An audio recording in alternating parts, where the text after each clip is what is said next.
Hello and welcome to Unwatchables, your last chance to vet the movies you're scared to watch or process the ones you wish you didn't. I am Marc Dottavio. I'm Seth Troyer. And today we're discussing two art films whose explicit and sometimes unsimulated sexual content caused some to accuse them of being pornography.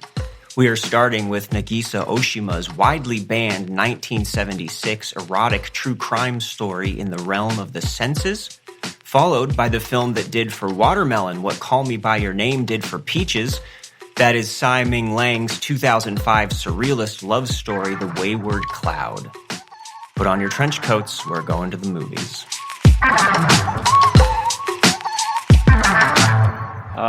You never fail to add on the little end of the trailer tag. You can take that out if you want.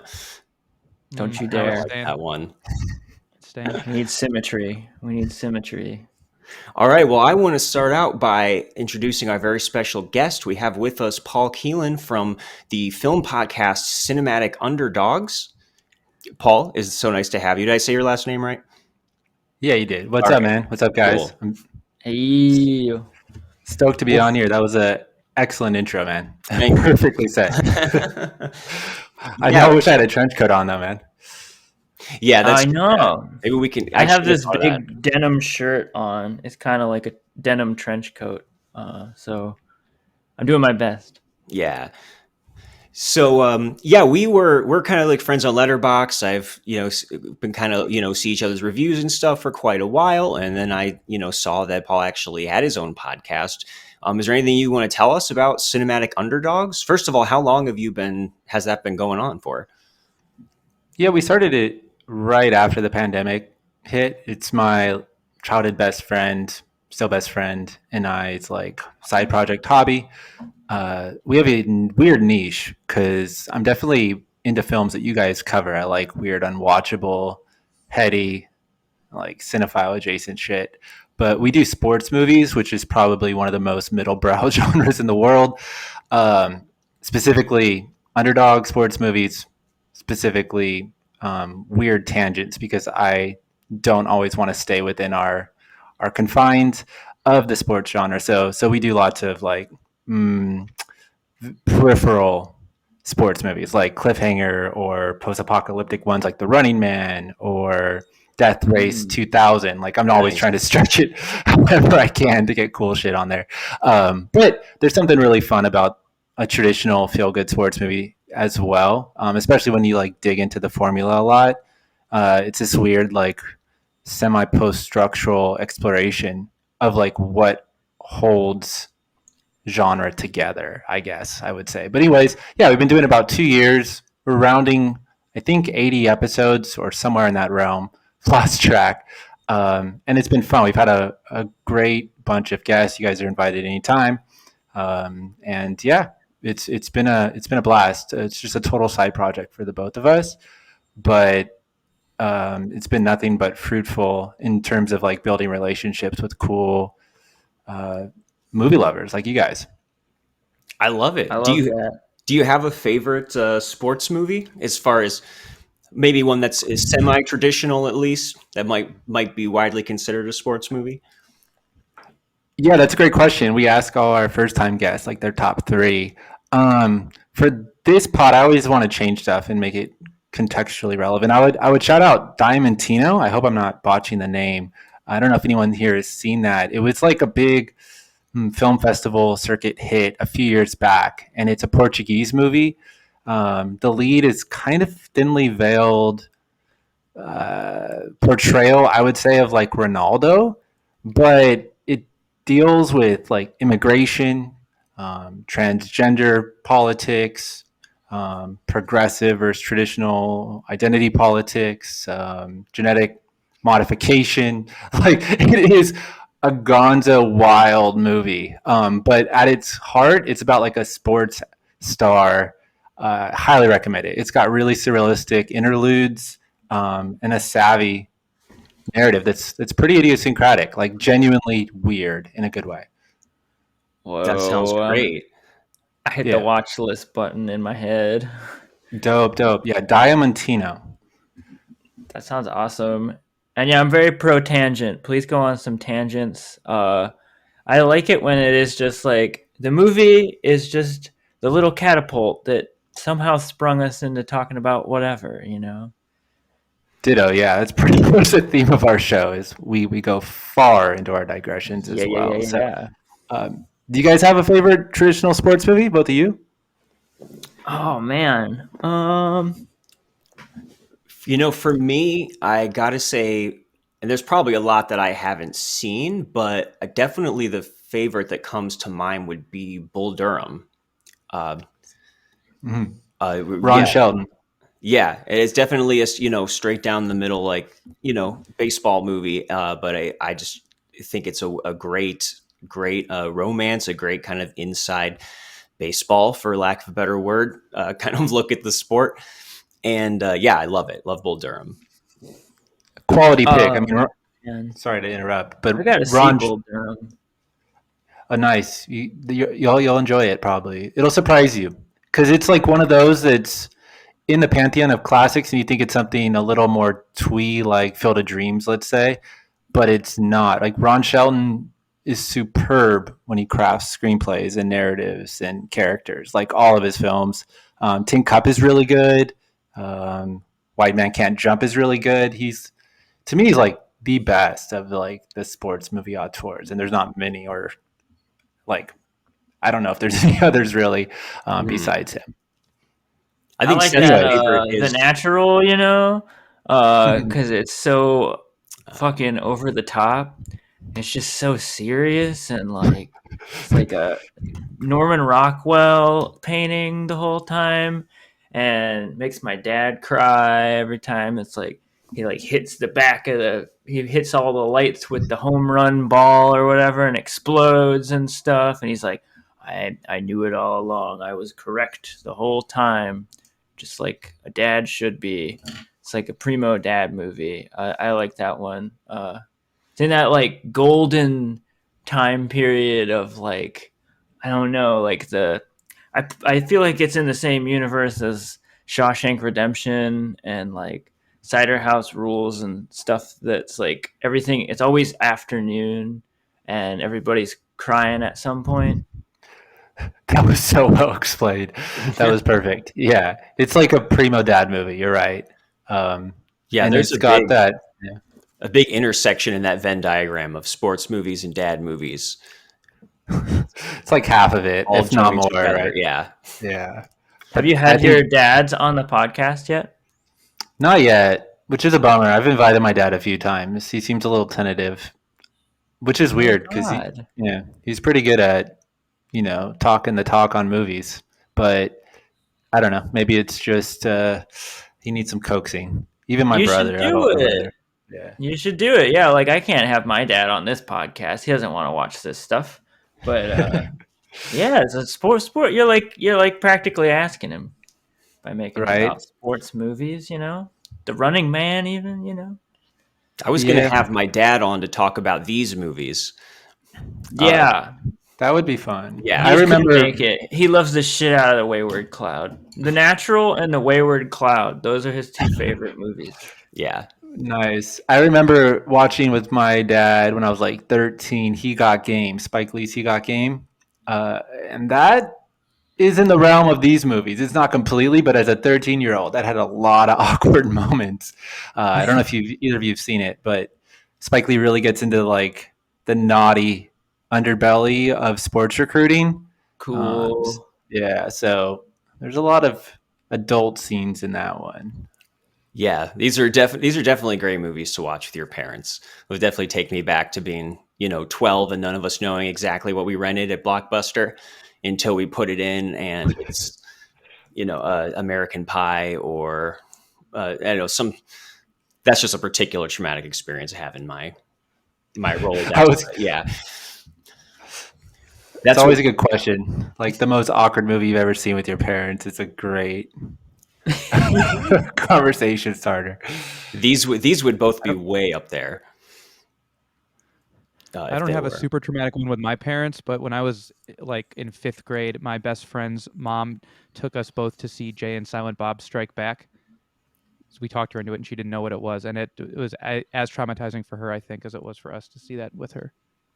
Oh, yeah. That's really the worst part is like you are also like suffering because like the person next to you is just like not having a good time. Like I've had that with parents or like, girlfriends or something where it's just like, oh man, I may have liked this, but I know this is not going over well. Oh my God, fuck.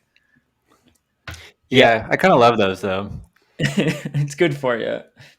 I know I watched Mulholland Drive with my dad, and the lengthy graphic lesbian sex scene in that was definitely like, I don't know, I might have gotten up to, go grab a Coke or something, and he picked up a book. We just pretended we weren't watching a movie anymore.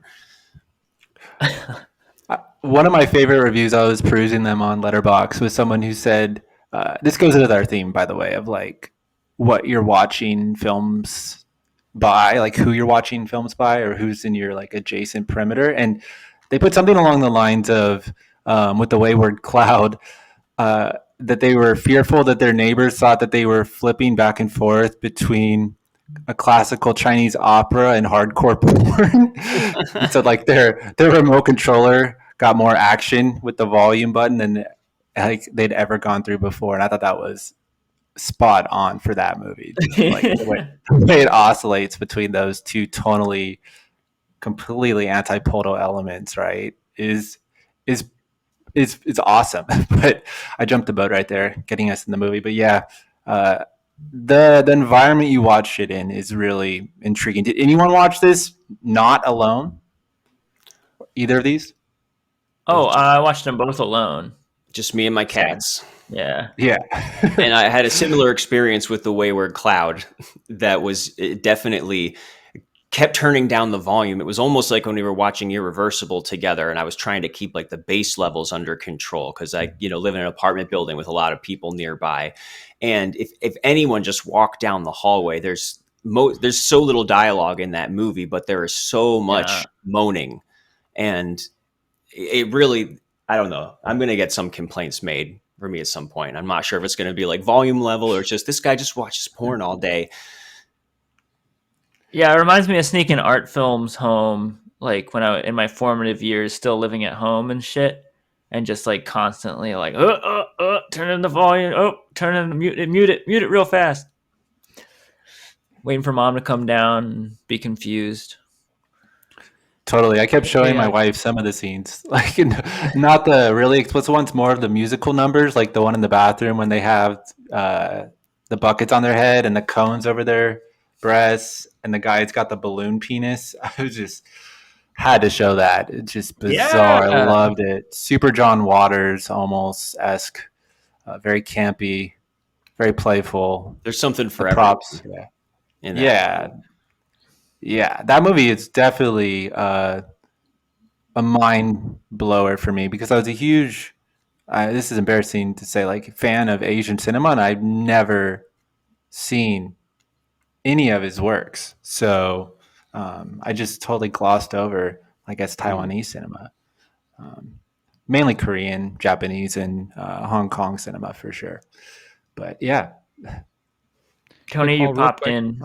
Yeah, I noticed. So just now, it actually sounded totally fine, but I noticed occasionally you're getting a little hot on the mic. It's peaking a little bit on the wave over here. I don't know if you can like turn your gain down a touch or back off the mic, whatever's easier for you to do where you're sitting. But yeah, sure. Right? But your whole just the last like minute of you talking sounded fine. So just coming in and out. So all right, that's probably going too close. All right, we have to do that whole conversation over again. Do you remember exactly what you said? All right. Tony will send us the transcript and we'll perform it. All right. No, we're good. I mean, there was one time I didn't press record for the first 30 minutes, so we didn't have to do it. We just started over. Right. Oh, bummer. Yeah. It was interesting. It was like doing a dress rehearsal. Yeah, just warm up. Got to warm up a little bit. Yeah. All right, well, let's dive right in then, because we do have an episode of this podcast where we talked about actual adult films that, during the golden age of porn in the 70s. But these are not that. But maybe someone has a different view about where exactly the line is between something that is pornographic or just erotic. A I think lot of they're those for things adults. come up. These They're are for adults. all definitely for adults, yeah. But these are through and through art films, generally critically acclaimed, but have unsimulated sex, at least in the first movie that we're going to talk about, which is In the Realm of the Senses from 1976. And this is by Nagisa Ōshima, who is one of the major directors of the Japanese New Wave, which was kind of just a loose category from like the late 50s through the end of the 70s.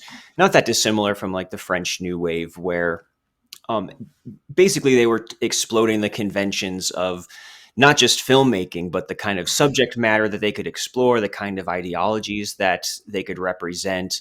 And there's a bunch of radical and just really cool films from that period. I was kind of going through a list to see what is really technically considered canon in the Japanese New Wave. And some movies that I really love are in there, like Woman in the Dunes from Hiroshi Teshigahara. Yeah, that's probably that's one of my favorite movies, probably.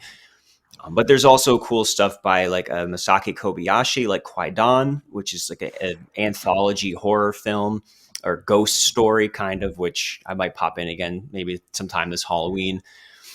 He did some other classic samurai films like Harakiri and Samurai Rebellion. And there's one I just recently watched called Double Suicide from 1969 by Masahiro Shinoda. And these are very experimental, lavish looking films. Double Suicide in particular is almost part theater, where they have like stagehands coming on screen, and a lot of really cool stuff coming out of this period. And Ōshima is one of the major figures, if not the major figure, as far as the volume of movies from there. I didn't know he directed Merry Christmas, Mr. Lawrence. Yes, with David Bowie. Yeah, David Bowie and Ryuichi Sakamoto, who is an amazing musician in his own right. That's a great movie. I didn't know it was the same guy as Realm of Senses.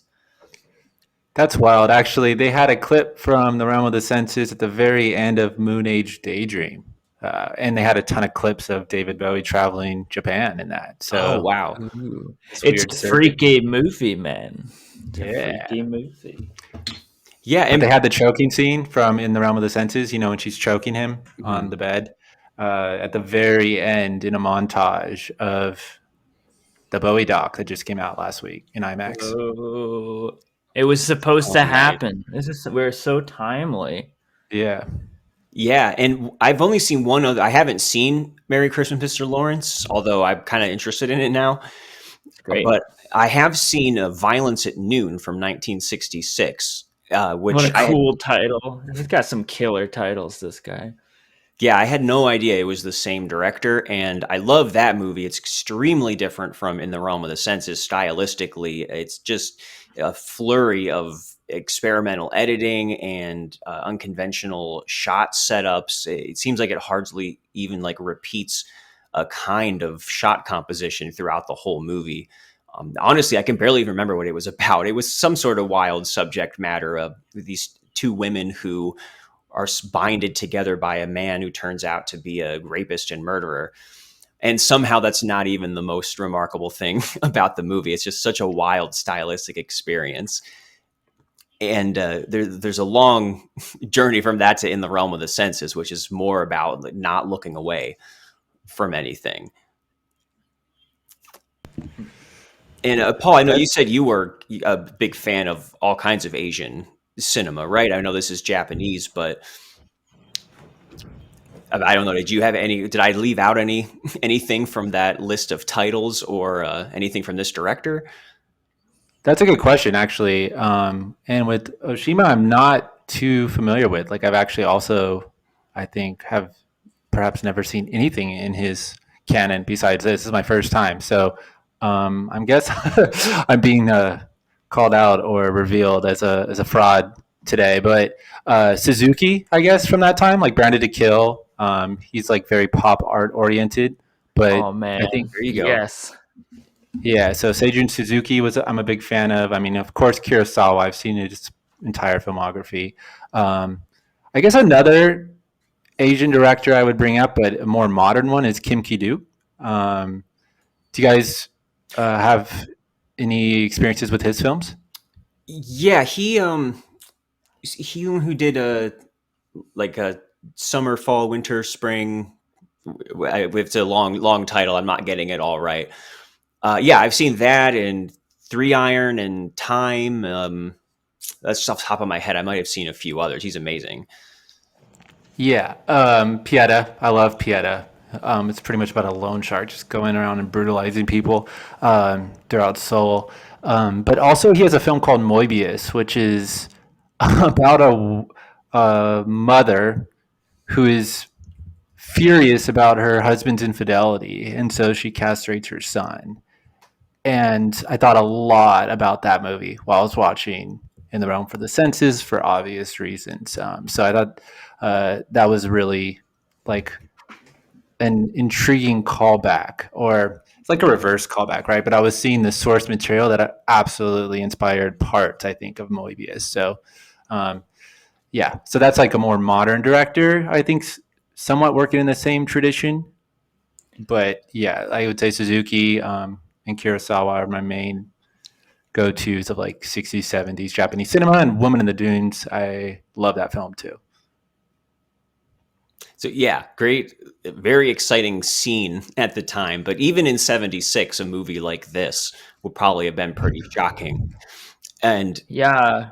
You bring up castration, and castration being a thing you're bringing into this movie a bit.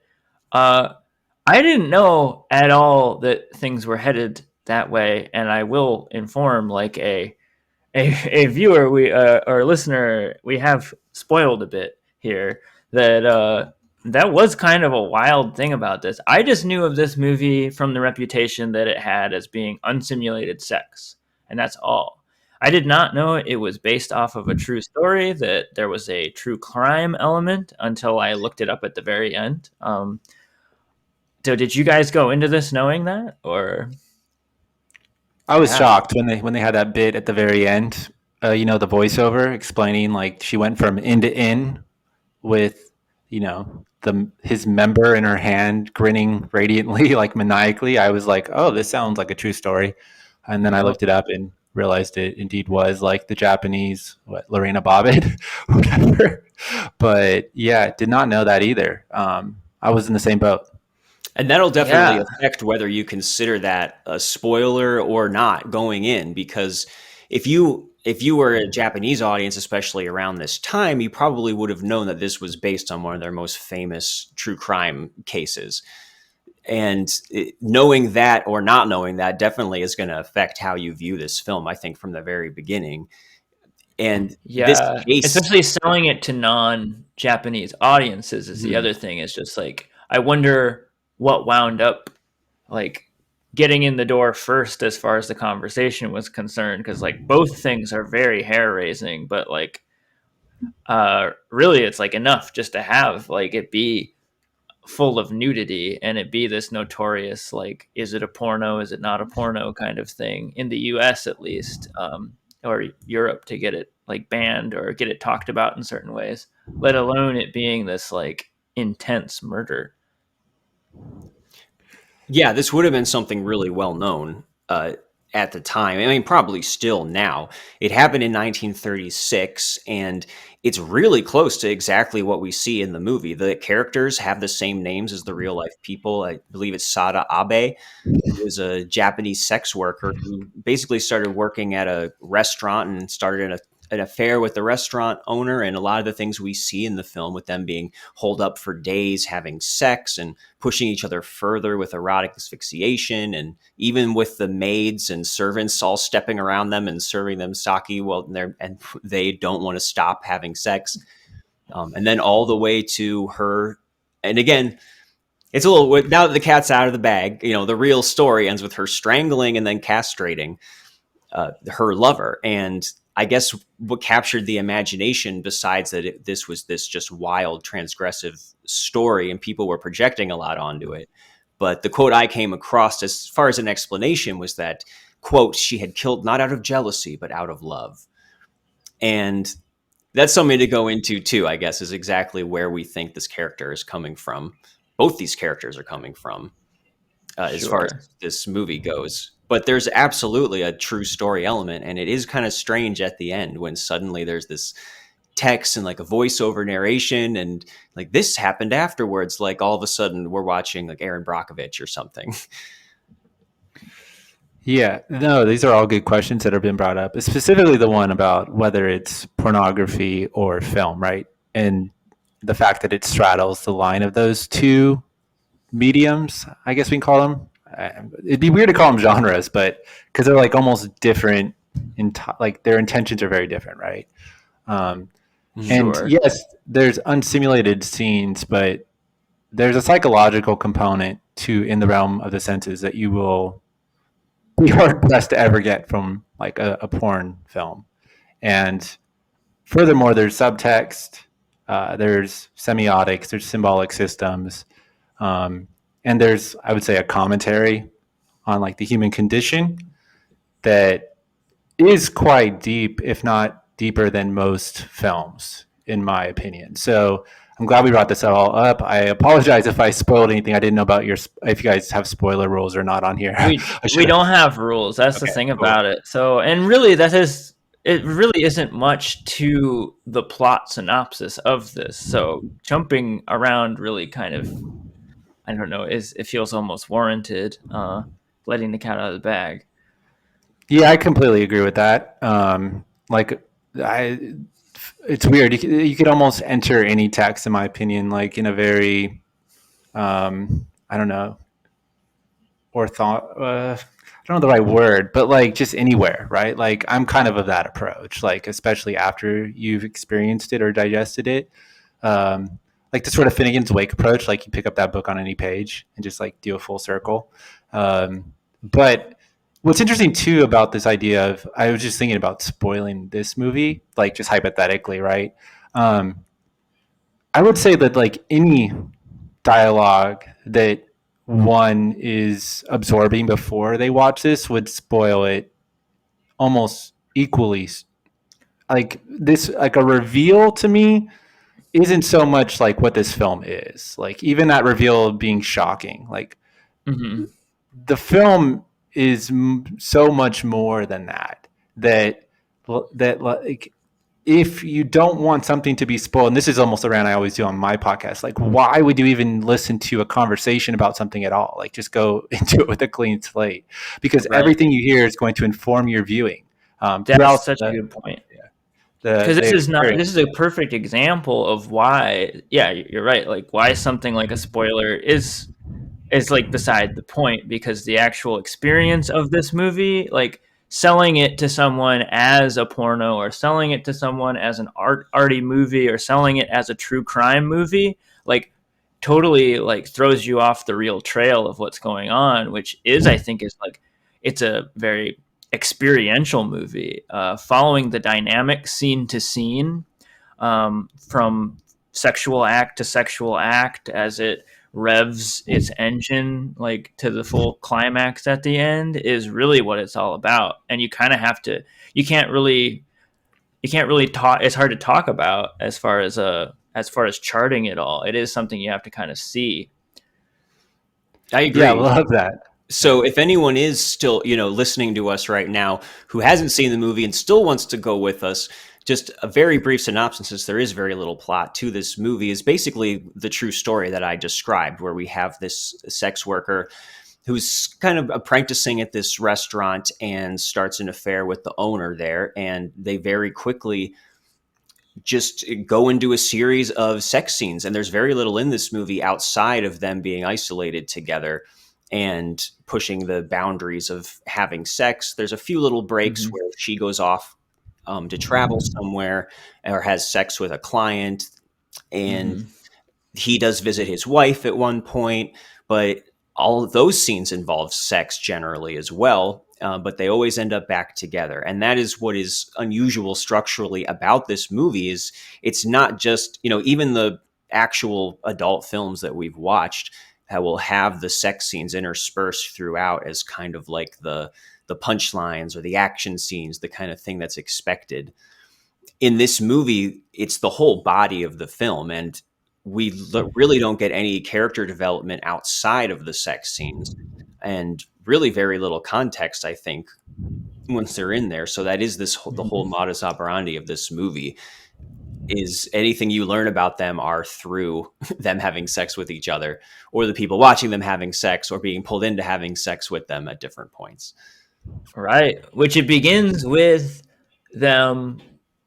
You initially start out with a very timid feeling coming from the sex worker, who is the first sexual encounter is instigated by the man in the situation, which if you look at like by the end, it is like crazy. It's like something I forgot actually when I went back and looked at the beginning of the movie, because what happens is like more and more, as much as he is sort of this seemingly like a dom character, like very much he's the head of the house, he's the one buying her basically, or she's the mistress on the side or whatever, she is slowly taking control of the situation, and it slowly becomes very apparent that she is the one driving things into really uncharted territory.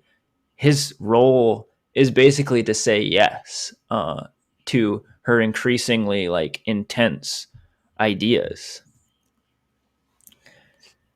Yeah, I love that. I love the way you guys are mapping this out or charting it, because in many ways too, it's kind of like an addiction narrative and or like a druggy movie, right? It has similarities to Aronofsky's Requiem for a Dream almost in that sense. There's like a crescendoing element to this film.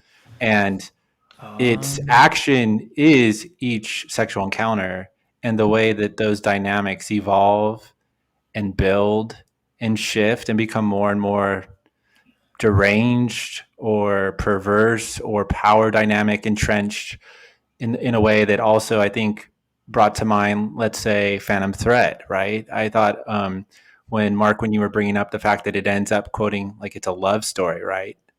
I thought of that film as well, which is a very twisted love story about, you know, mutual obsession and mixed with control, envy, desire, almost a primal, instinctual stripping of like self care and self image. Like this movie gets really deliriously like kinky at the end, or like in the final act, in like, you know, the scene with the old woman, right? Where she pisses herself. Like they are literally like bereft of mores anymore. They're like outside of the realm of like civility in a really fascinating way, and they're pushing each other there, right? They're like almost daring each other, but it feels very intuitive. It doesn't feel like it's just one-upmanship for like bravado or like, you know, to like showboat or prove themselves. It feels like they are in a like spiral intentionally that's like that's driven by this hedonic impulse that like is bigger than them, and that like strips them of their humanness, right? Of their like rationality, of their like post enlightenment self, and they're returning to like a more like savage state. And it really, I think, does a tremendous job of capturing that that movement. It's almost operatic in a sense. There's a definite escalation. And again, I mean, one of the reasons this is on this particular podcast is because, I mean, right from the get-go, you know, we're seeing that there is actual penetration happening here. We've actually talked about a lot of movies with cum shots in them on this podcast. It's become kind of a running theme. We get the same thing here. I would say this is, I mean, the most explicit film that we've talked about outside of the pornography episode since, I don't know, Ken Park. That was the main thing that came to mind, where you could tell there was some real sex going on there. And she puts eggs in her pussy, and Did we watch him go in, watch him come out? That's one of the more, notorious scenes from this film, because that sense of escalation, it kind of starts a little smaller with she doesn't want him to even leave to pee, and she just tells him to pee inside her, which wasn't clear to me if they ended up successfully doing that or not. But I think that they were trying to, or maybe they did. I believe in them. I think they did. You believe it. I know at one point that was the first thing that got the censors up in arms. Was a pretty straightforward thing where he, is pulling his fingers back and she's been menstruating and there's blood on his fingers, and they go right into his mouth and he licks it. At a certain point, he's dipping food into her vagina and eating it, and that's where the whole egg thing comes in, which again we see in full close up of it going in, staying in, coming back out. You could see this getting under people's skin at a certain point. Even if you do find parts of it erotic, there is still then a kind of a line it goes over where she is threatening him with a knife. They're starting to choke each other, and she cuts off some of his pubic hair, puts it in her mouth. I almost feel like, I guess I'm a little interested to see is how actually erotic anybody does find the movie, because it does keep pushing buttons in that way where it keeps going a little too into territory where it gets a little gross. It gets a little non-erotic, but I don't know where you guys ended up on that. Well, I'm a little bit of a freak. I wouldn't necessarily enter in all of the twists and turns with these two if I was their third, especially towards the end. Goes without saying, Right? Because I'm still here. But the whole thing is, even the parts that I don't find personally erotic, or like things that I wouldn't personally do myself, what really draws you in here is a thing that I think most people, if they're really paying attention or are really in touch with themselves, like, I don't know, like we've all had that. If we're lucky and are not living under rocks, like we've had that honeymoon period with someone where we've like just exploded sexually with someone. We're just like totally and like emotionally, like on many levels. And I think that's happening here.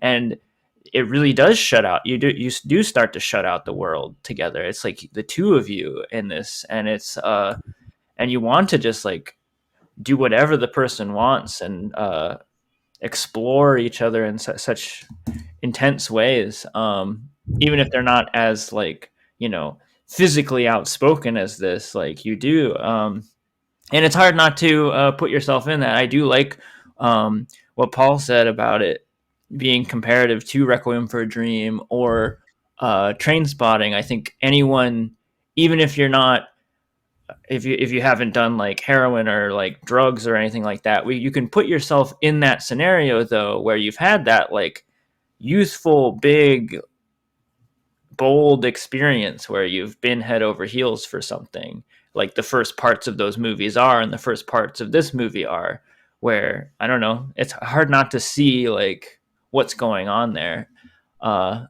even if you're not totally like doing what's going on, Yeah, I mean, I think a key word is vulnerability, right? And they become more and more vulnerable to each other, which is synonymous with being more and more open to one another. And I think that, yes, their acts become increasingly taboo, but that also makes them more erotic. Like, I think of a book I recently listened to by Emily Witt called Future Sex, and it was all about like sort of BDSM culture and in the Bay Area / like modern dating and all these things. And a lot of that was, these transgressive forms of erotica and the way that like progressiveness is coinciding or paralleling these new emergent trends. And if there's one motif, right, it's pushing boundaries, and it's pushing boundaries together in a playful way. And there's something very playful about these two throughout the film. Even when it turns dark, it's incredibly playful. There's something very non-homicidal about the ending as well. Like it's almost like the ultimate consummation. It doesn't feel extremely violent in my opinion, and I understand that could be quite unorthodox or unconventional for other people, but it feels like the natural escalation of the trajectory that Tracks. they're on. Yeah, It totally tracks. yeah. So it's extremely dark, but as you said, it tracks, and some of the peripheral elements, I think, to me, were the most bizarre and slightly disturbing. Like the scene with not Sada, but the lead male. What's his name? Kishi. Can you help me, Mark? I'm I want to blanking on say his name. Ishida. Ishida. Yeah. Him and like the other maid, who's slightly overweight, where they make that known, right? Or the scene with Sada, which I find amazing that that's her real name in real life, because I thought it was a weird translation and a play off sadism.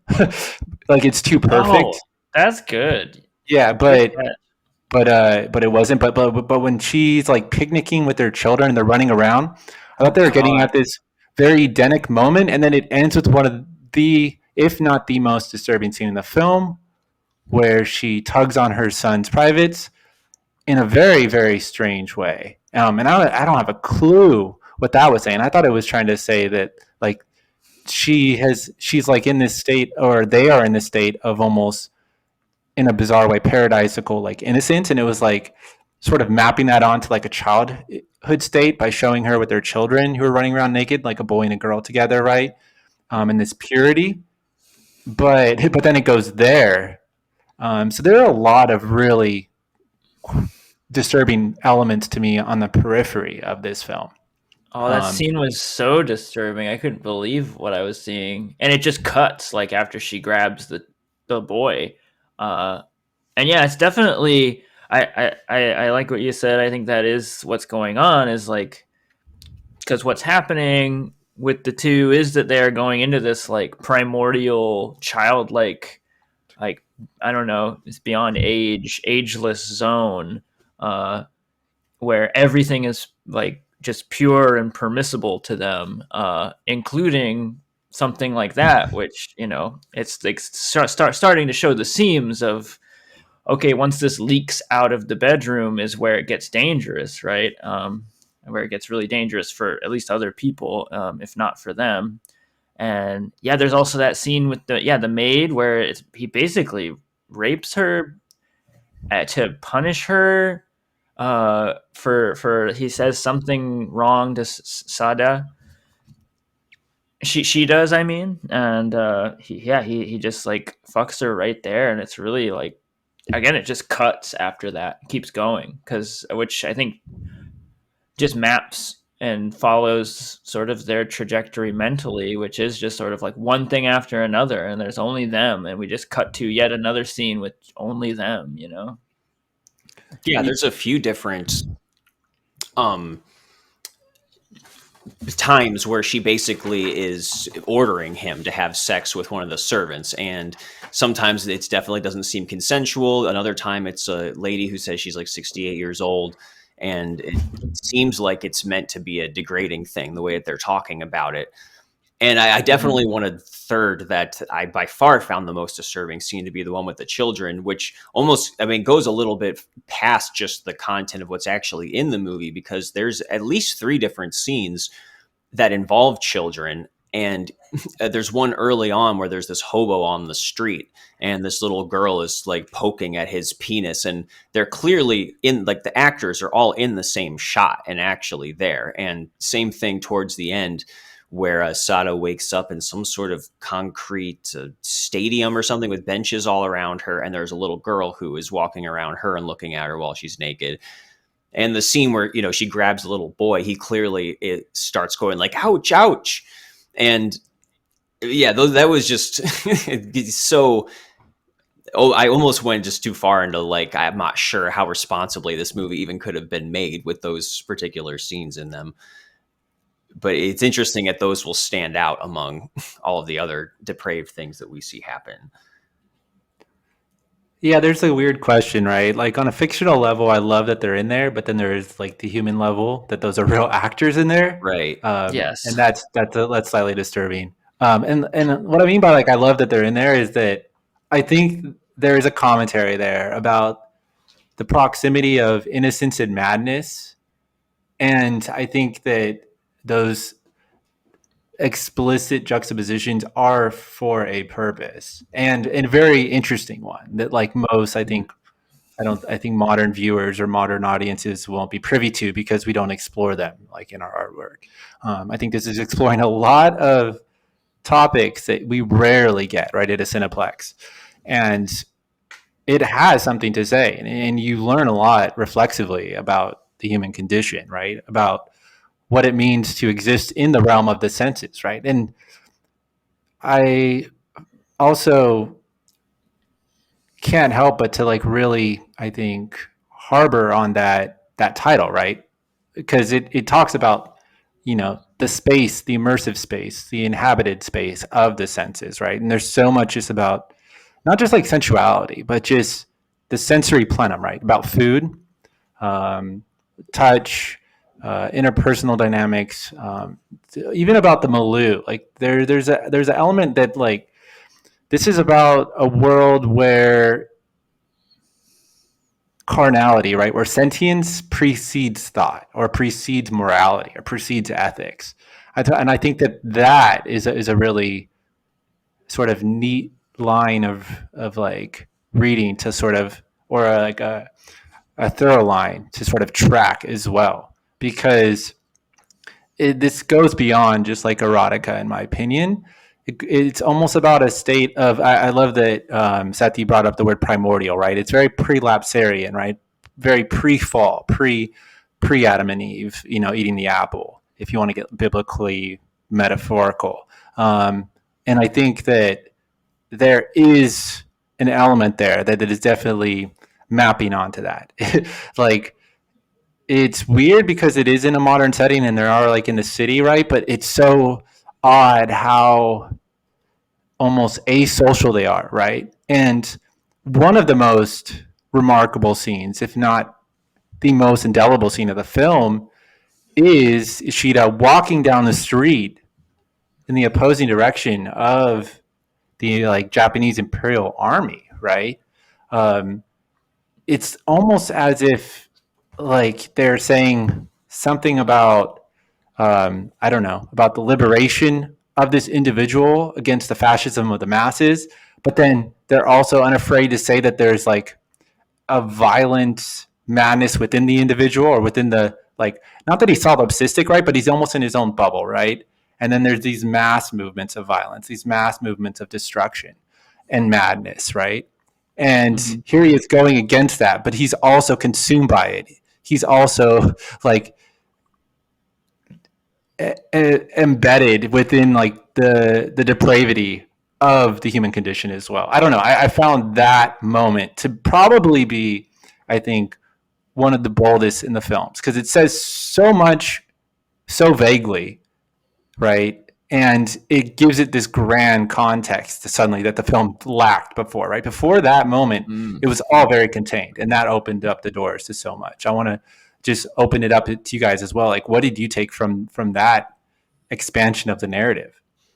That's definitely the scene that I think most people point to when they won't try to put this into some kind of societal or cultural context, because that really is all that we get.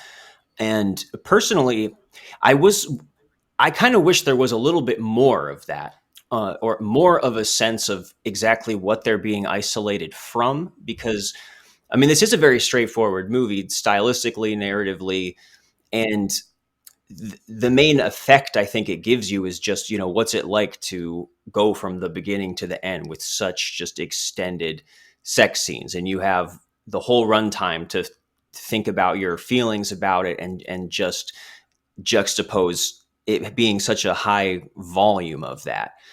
And I guess probably would have gotten a little more out of it if there was more of a sense of what exactly is looming outside that they're either escaping, or exactly psychologically where they're coming from. Because, I mean, you could look at it in the cultural context, but also just psychologically, we don't get a lot from either of these characters. I don't think. Maybe you guys disagree. I think that when it comes to the two actors in particular, we have Tatsuya Fuji as a Shida, and he does have this kind of nonchalant attitude towards everything. His reactions are kind of ambiguous that you could read into them, where when she says, "I'm going to kill you," and he says, "Go ahead, kill me," you wonder, does he really mean that? Is it just play to him? Is it more than that? And I love how opaque that is. Yeah. Yeah. And I feel like he was able to bring that kind of to the character. What kind of surprised me is Aiko Matsuda, who plays Sada, has almost no filmography outside of this movie. Like, I was trying to see anything else that she had done, and there's really very little. And I guess I didn't feel the same complexity necessarily from her. It was all very outward. There was jealousy there. There's lust, possessiveness. I mean, for lack of a better word, it's just kind of like a sex maniac who is immediately very attached to him.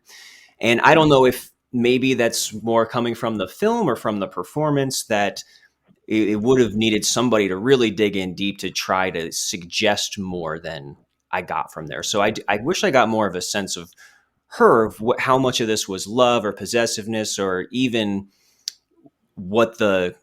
if there is supposed to be ambiguity there, or if this is something to do with her own oppression or repression. And the movie does not give you a lot, and I think sometimes that can be mysterious in a good way, and then some other times she almost seemed like more more simplicity to her character than would have gone. But I just covered a lot of ground there, I guess, as far as the themes go in this movie. So I want to hear what you have to say, Seth. See, for me, I think what helps about it being opaque and a little blank in some areas helps you impose your own ideas and your own experiences onto these two. Because for me, I just can't help, and maybe it is a personal thing, I can't help but just watching my own like sexual id or lack of id like being split into these two characters. And we have the me that like has all sorts of like ridiculous ideas, maybe at some like base level, and then the me who has to either say yes or no to it.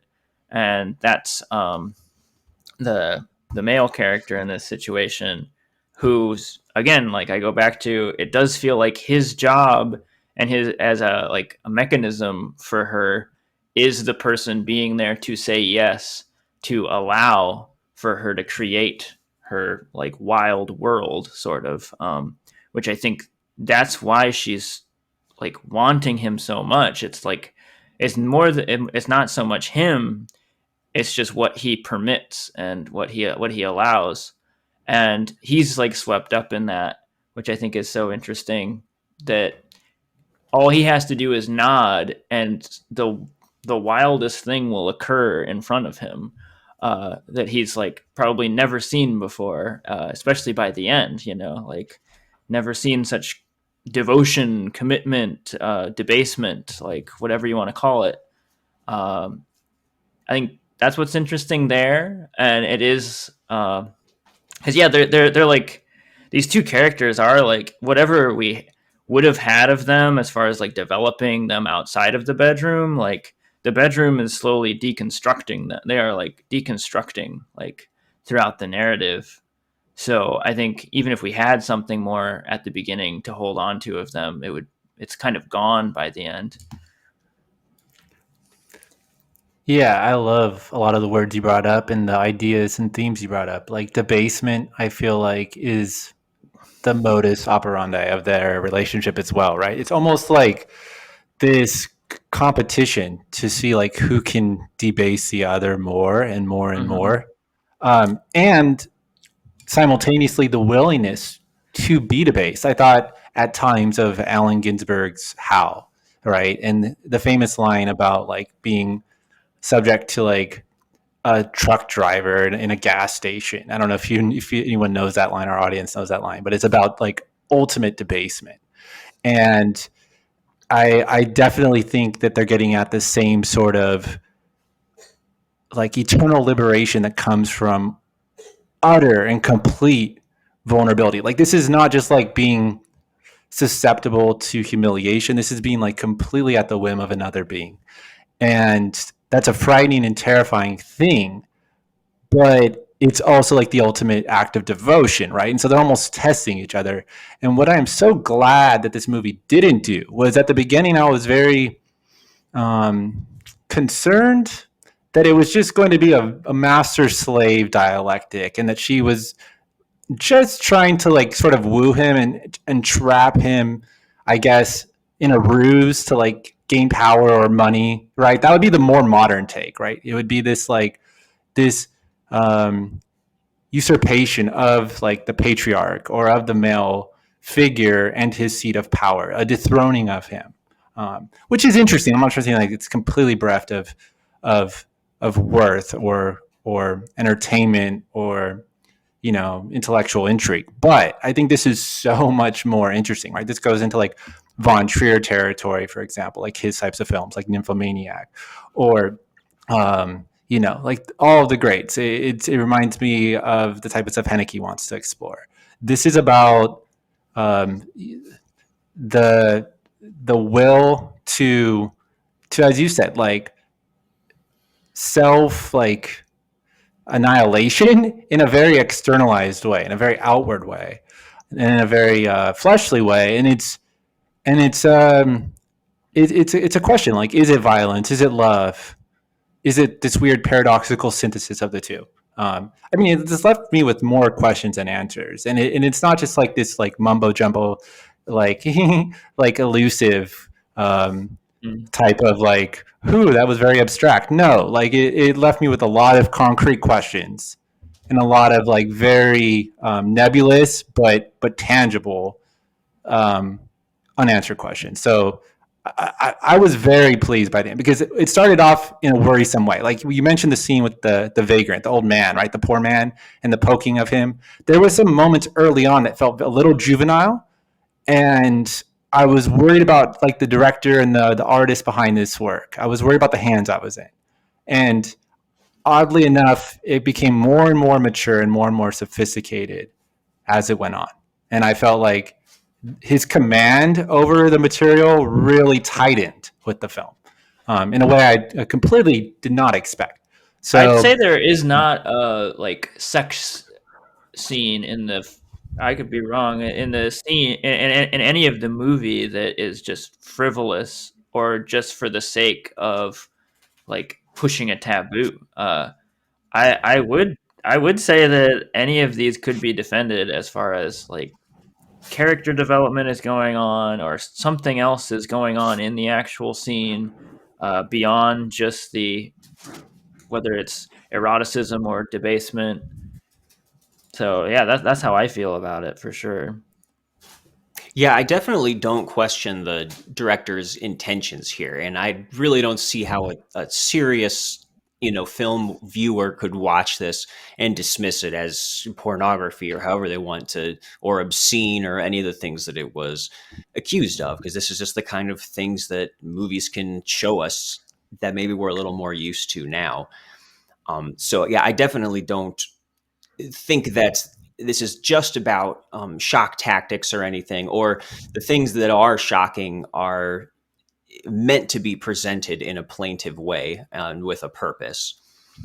And that is what's, if nothing else, the movie makes a virtue of not looking away from the beginning and the end of these things that it's showing you. I think that maybe the reason I'm was left a little less affected by this, and it sounds like maybe you guys were, is just that it didn't seem like it looked quite deeply enough into that. And maybe that's just because I wanted more context in order to put this in. So maybe it wasn't quite as you have to bring your own meaning to it.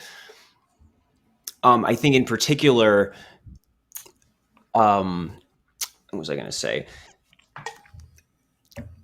That scene with the soldiers marching by is kind of asked to carry a lot of weight in there, that a lot of the meaning that people will bring to it will come just to that. And I would have needed to have a little bit more than that, I guess, to take away a real political message from this. And a part of me wonders if that's because this is so closely tied to the true story of what happened, that we have the same names, a lot of the same, exactly how it ends is pretty much how it seems like it ended in real life.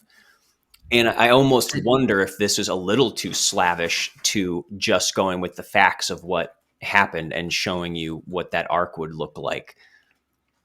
But that's a kind of a thing I have with these true story movies too, a little bit. So they kind of get maybe boxed in a little bit that, and that's why I find it a little jarring too at the end when they start talking about this like it's a true story and telling you what happens next and everything. It's like, did we really get to the bottom of this, or were we just kind of presented with what it would look like? But yeah, for me, it feels like a true story, like true crime movie that like got out of hand or something in the director's. Once he got it going or something, he found something more interesting in the exploration of something more abstract than the actual events, than the actual time period and all that. Because yeah, I did see that soldier scene. I kind of forgot about it. And I would like, I'd like a little bit more understanding of it. I don't really know what it's really saying. I kind of like rolled my eyes for a second. I was like, oh God, are they going to make this like a big political metaphor of some sort, like of some very like isolated incident in Japanese history or something, which I would just be like, I don't know, I would not be interested in, because like I was more interested in a wider swath. But yeah, it does seem like it kind of like blew up in an interesting way. But by the end, it does have to like, oh yeah, I forgot. Yeah, it does have to. This was a true story. I forgot. She does cut his dick off and wander around with it and stuff like that. Which, by the way, I mean, word to the squeamish, we see an extreme close up. We don't look any further away from that than anything else, too. Yeah, I want to chime in real quick too, because I like this discussion a lot. I personally like that it's more psychological than political, or like sociopolitical. I think that there is that reading of like the hierarchical elements at play, right? She is a servant, right? He is like a master or a feudal lord or like a landlord, right? He's an owner of a property. So there is that at play, no doubt. There's a lot of caste in the terms of like hierarchical dynamics going on with the maids, with the vagrants, with age differences, right? It even wants to explore the full spectrum of age, right? That's why we have the scene with the old woman where they like both please her and degrade themselves in doing so, right? And we have the scenes with the kids, right? But I just love its commitment to make the viewer squeamish and the daringness to make a film of this content. Like it's easy to be, Marquis de Sade, like, and write about this or something, right? Like it's so easy to do this in private, but like to actually be on a film set and to create this content is so much more bold and audacious to me. Especially like a Japanese individual in the 70s when this was made. Like I can't help but to think about those elements and just the courage it takes to put something this uninhibited out there into the world. It takes a certain type of artistry that is anything but ordinary to me. And I also think it's really intriguing to see like the different ways that other artists would perhaps treat this, right? Like, because you have, let's say, Dogville with Von Trier, right? Where Nicole Kidman just gets completely degraded throughout the film, right? But that's very one-sided, right? That's about like someone, I think, being very passive in the face of cruelty, of endless cruelty. And you could almost say that like as a motif throughout Von Trier's career, right? You think of Mussolini's, what film is that? Sodom? Sallow, yes, 120 Days, right? You think of that film, right? Which is similar, right? It's just about complete cruelty and deprivation. You think of, like, I brought up Haneke, right? He would probably turn this on you, the viewer, right? Make us the subject of the film at the end, right? In some way that's like critiquing the voyeur, right? But this doesn't do that either, right? This is a weirdly balanced film in its exploration of the psyche. And that sort of chiasmic back and forth, that ricocheting of power and one-upmanship, right? Like I said, similar to like a PTA, Paul Thomas Anderson, Phantom Thread dynamic, is to me a great form of narrative synthesis, right? It's there's an essay that Joyce wrote, or it might have been Virginia Woolf wrote, about this type of storytelling, in which like you have a very fractal but even-sided distribution of like psychic forces constantly like pushing one each other into this coalescing finality. But none ever gets like the predominant like leniency. It never gets the like the endorsement of the author. Like you never come out like truly like feeling like you're siding with any of the characters. And this film is really, I mean, there's side characters that are definitely, I would say, abused and exploited. But when we're looking at the central couple, right, that main dynamic is very is very there's a equity there in a bizarre way. Like even when she kills him, right? You mentioned that he was very nonchalant, right? He was very dismissive. He was very disarming, right? I think that was their interplay, and that was just his role. And within the structure of this story, I don't think he was like the victim at the end, to be honest. I think it was just a natural progression of their devolution, right? And so I don't know. I think that there is so much here psychologically. It's not very literal or surface, which is weird to say because it is such a film about the flesh, right?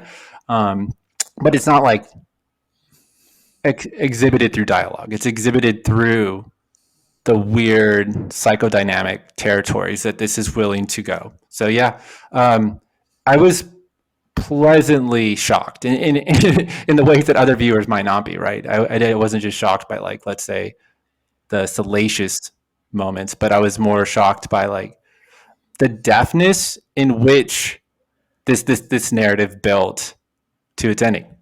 So yeah, I kind of rambled as well, but pleasant surprise for me because I had this on my list forever and always thought it was a bit of more of a simplistic film. I didn't think it went to like the nether worlds that it went to. Yeah, I like what you're saying about Ishida. I think it is part of the real exciting tension of the movie is watching him like dare to go further, and you're wondering like, is this guy just horny or is there something like deeper here? Which I do think at the end it does kind of feel that way, that this guy is like, he has like a wider view that he wants to be just totally. He wants pleasure to replace life, basically. That he's willing to, not necessarily that I don't even know that there's much evidence that he hates life necessarily, but that it's worth dying for, to be immersed in pleasure, regardless of the consequences. He does seem kind of just along for the ride for the most part, and that's almost the kind of documentary almost style approach to the characters of just showing it as opposed to delving in necessarily to what's in their heads. And you bring up a movie like Phantom Thread, which I love, but that's a very psychologically coherent film and scenario where we know that he is this fastidious control freak who, like a lot of people who end up being, submissive sexually, ends up feeding this other side of his soul, basically, where he can go to bed and give up control, but only in this particular way. And I could never land for either of these characters on where they were coming from in a similar respect. But that's just, that's neither here nor there. It depends on what your preference is of whether you need that. I was not saying that he's along for the ride. I do think that's what I thought at a certain point, but by the end, I do see it as like he is on a journey just as much as she is. Yeah, she's a dom, he's a submissive, right? But he's not passive in the sense of like he is very much a participant in this. It's completely agency fulfilled role, right? Like he has autonomy. And there's a rebellious instinct with him, right? He's constantly shunning the norms. Like he constantly does not care. Yeah. He's a bratty sub. There's a rebelliousness though that I think is very powerful, and it almost maps onto like a thesis on art, right? I feel like they're in a weird way like erotic artists because they are shunning the they self, the normative forces of humdrum banality, and doing things their way and not giving a crap what other people think. And I don't know. I think that renegade quality, that maverick quality to him is very much conspicuous. And I think that, yeah, it's intriguing though that it didn't, I think, resonate as much with you, Marc. I find that interesting. I do.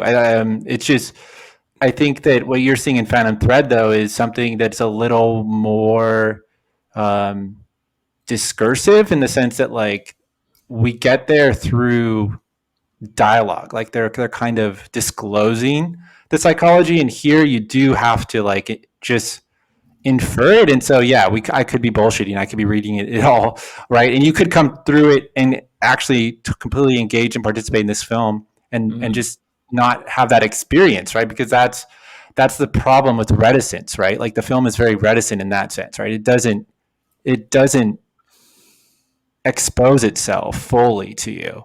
And so I totally admire that. Yeah. No, I get that. Yeah. And speaking of exposing though, and the just Ōshima being brave with making this movie, because this, Japan had some pretty strict censorship laws at the time.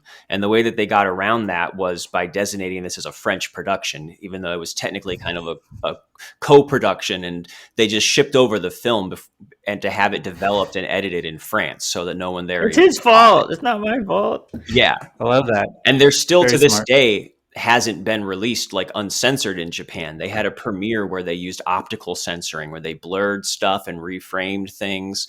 And that's so depressing. And Ōshima did appear in court to argue that it wasn't obscene and make his case, and he has some very clear, lucid, convincing thoughts about that. But I mean, it took many years to be released uncut in the US, in Germany, in Canada, 90s. Australia. It was banned in other countries like I think Belgium, Brazil, Israel. Like the people did freak out a bit, and there's some places, ironically, Japan itself, where they still don't have an official uncensored release there. Although most of the other countries have come around since then. But this is yeah. I mean that can't. I can't help but get a little anti-government hard on about that. That a movie that is about like turning away from everything, including the state and society, and finding it for free in another human being, like, and basically to the point of immolation is like, yeah, that's a very dangerous movie in its own way, right? To powers that be. I love that. Yeah, you perfectly said that. I love that so much. Yeah, I love that about this too, is that it's not just explicit in the sense of like the unsolicited or unsimulated scenes, right? It's explicit in the sense of like what it's saying. It's a very anti-social movie, right? It's a big middle finger film to the government, to the state, to society, and to morals. So yeah, I'm 100% with you on that as well. Well said. All right. Well, then, any final thoughts on this, including, even though, as usual, I think I know where everyone's going to land on this, but whether you would unwatch the movie if you could, and anything else you want to use to sum up before we move on to the next film. Who goes first? Paul, why don't you go first? Sure. Yeah, I would definitely not unwatch this. I'm glad I finally got to it. It's been on my watch list for ages. I highly recommend it to anyone out there who is looking for something that is unafraid to explore the boundaries of love, violence, and the human condition. So yeah, just try to summate it very cleanly. That's my take. Watch it. Yeah, no, you're wrong, Mark. I say fuck this movie. It's too many butts. Too many butts in there. No, I'm just kidding. I loved it. I thought it was admittedly very erotic in its own way, and very poignant and beautiful too. It's a great balance. I'm not one of those people who really differentiates like porn from art. I think there's like stuff on Pornhub that is art that has no plot, and there's probably art movies like this that are totally pornographic to me. At the same time, it is definitely something Paul already brought up Marquis de Sade, but there's a lot of great literature that this reminded me of Georges Bataille, Story of the Eye, which is a book that I love, and it reminded me of this, of like it's even more absurd because again it's in the world of literature, so you can just like do the most crazy insane shit, and I know there's parts of it that I just plain don't understand as far as like what it's saying, but basically Story of the Eye, similar to this, it is like watching two lovers just see how far they can go to turn away from the world and rules and everything in the name of pleasure and decadence and in the end immolation, some wild shit. It's the life that Seth aspires to. I'm working on it. Yeah. Beautiful. I'm into it. Yeah. So yeah, I would not watch this. I think it is of interest and people should definitely give it a shot. And regardless of whether I feel like it ended up doing enough for me to take something away from it, there is a strange integrity to it, seeing this vision all the way through to the end and seeing what you can do by having a movie almost entirely of sex scenes and all the different things that you can take away from it. So I definitely think it earns its art film stripes. And that will move us on a few decades into the future to The Wayward Cloud, which is a Taiwanese film from 2005 by Tsai Ming-liang. And I didn't realize until Seth's pointed this out, and he didn't realize this either until it was over this. No. Technically a sequel or a quasi-sequel to one of his earlier films. It's called What Time Is It There? And I'm looking forward to watching that at some point, but I did not even realize, or else I might have tried to watch it before this. It sounds like they're very loosely connected, though, that it's the same two characters, but they're in totally different situations. Yeah, I hear the motifs and things like water and various other motifs are like very much at the forefront in that movie. I think it's a more narrative, like regularly structured in the real world movie, unlike this one. Yes. Yeah, I did hear that it maybe helps. I don't know. Yes. Maybe. I was not familiar with his work, but I've been meaning to see like 5 of his movies for so long. They've all been on my list.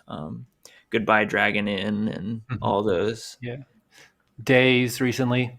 Yeah. Tsai Ming-liang. I also wanted to watch his films for a long time. But at the same time, like I never even clumped them together as an auteur. Like this is all very embarrassing, like I said earlier. But yeah, We're right doing off our the bat, best. We're doing our best. right off the bat, I'm just very pleased to have gotten an entry, and immediately I'm like starved for more. So this was a very unique perpendicular film to In the Realm for the Senses, right? It's similar but not, right? Yeah, the similarities are very superficial. These are extremely different movies. It's really just the focus on sex that links them, honestly. And I hadn't seen this before we put this episode together, but I do think there's probably some productive avenues we can go towards as far as what one might bring out in the other. But yeah, definitely extremely different. And They both are freaky. yeah, they're both very, very kinky for sure. They freaks. Yeah. absolutely, yeah. And so this, This is not an easy film to find, actually, too. It's not readily available on streaming services, as far as I can tell. And you can make up your own mind, if you're listening, if you want to try to seek it out for yourself. It's definitely not as easy to get a hold of as in the realm of the senses. And I think that goes for all of Tsai Ming-liang's films for some reason. But this stars Li Kang-sheng and Chen Shang-chi, who both are in either all or almost all of his films. I know the male actor here is apparently in every single one of his feature films. And strangely enough, this was a big commercial success in Taiwan and their official Oscar submission for that year. What? And I know, I was like, wow, I think that's pretty badass, and maybe I need to get over to Taiwan. We got a lot of work to do. Yeah. I've been there. Have you? Didn't give off these vibes, that's for sure. There's not midnight screenings of this year round. Maybe. There's a little bit of it. There's a little bit of like a seedy grindhouse vibe to some neighborhoods for sure. But Well, I did wonder about that. I don't know a lot about Taiwan. But I was wondering if it is more loose sexually than Japan. yeah, so that's a great question. I think Japan is very much a kinkier nation, right? It's famous for its fetishes. I've been to Japan too. You walk into a Japan store, right? Like a video store, like kind of like the one that's in the Wayward Cloud in that scene where they go to the basement and there's all those porn DVDs around them. But you go to like a normal sort of comic book or graphic novel store and you'll suddenly be on an aisle with Japanese porn, just like in the middle of the store. Like it's completely interspersed. And, everyone knows about, the maid cafes and all the weird, quirky fetishes that Japanese culture sort of celebrates. Whereas Taiwan, right, is more based on, or, it's the renegade class or clan or group of Chinese, expatriates who left mainland China and resettled, right, and kind of set up their own homeland during Maoist like turf wars and conflict. So it has a more Confucian element to it, which is a little more of like, I don't know, this public uprightness. And so it's a little more, I think, by the book, but at the same time, there was a shabbiness and a seediness. I've only been to Taipei, really, to some of the neighborhoods, right? That was kind of endearing, and I could see that this underbelly does exist within Taiwan. It is definitely way more liberal and democratic than China, right? It's a free country. It doesn't have the censorship that China has. So it's very much like Hong Kong. So if you also notice any parallels to Wong Kar-wai, right? Like a lot of elements in this, even the watermelon, resembles in some ways like Wong Kar-wai's love of like pineapple, right? In Chungking Express. But also just the relationship to the subject matter, the playfulness, but also the freeness. Like there's a play, there's a liberation that's going on here that you wouldn't normally find so literally in a Chinese film. I mean, there's some great Chinese auteurs these days, but the length they have to go to get those films made and the trouble they can sometimes get into, and the way that they have to hide a lot of these elements within subtext and metaphor, right, and analogy, says a lot about that culture. So sorry, I totally went off on a rambling digression there, but I asked a big question. Yeah, no, you get a lot of the elements of all these societies, I think, from my very cursory understanding of them as well. Like, I've spent only like a matter of weeks in each of these countries, but I've read a lot of like literature about them as well. And when I was in these countries, I definitely like tried to just roam as much as I could to any neighborhood, to any space I could possibly be in. It's kind of my element of traveling. Like I don't go to like nice restaurants or whatever. Like I eat wherever I stop, run into. But like I just walk out my like hostel in the morning and just kind of just wander aimlessly, hoping to just see shit and observe. So in that sense, like there's a superficial element to all of my, I just want to put that out there, observations or like insights here. So let's get into the film though. Marc, take it away.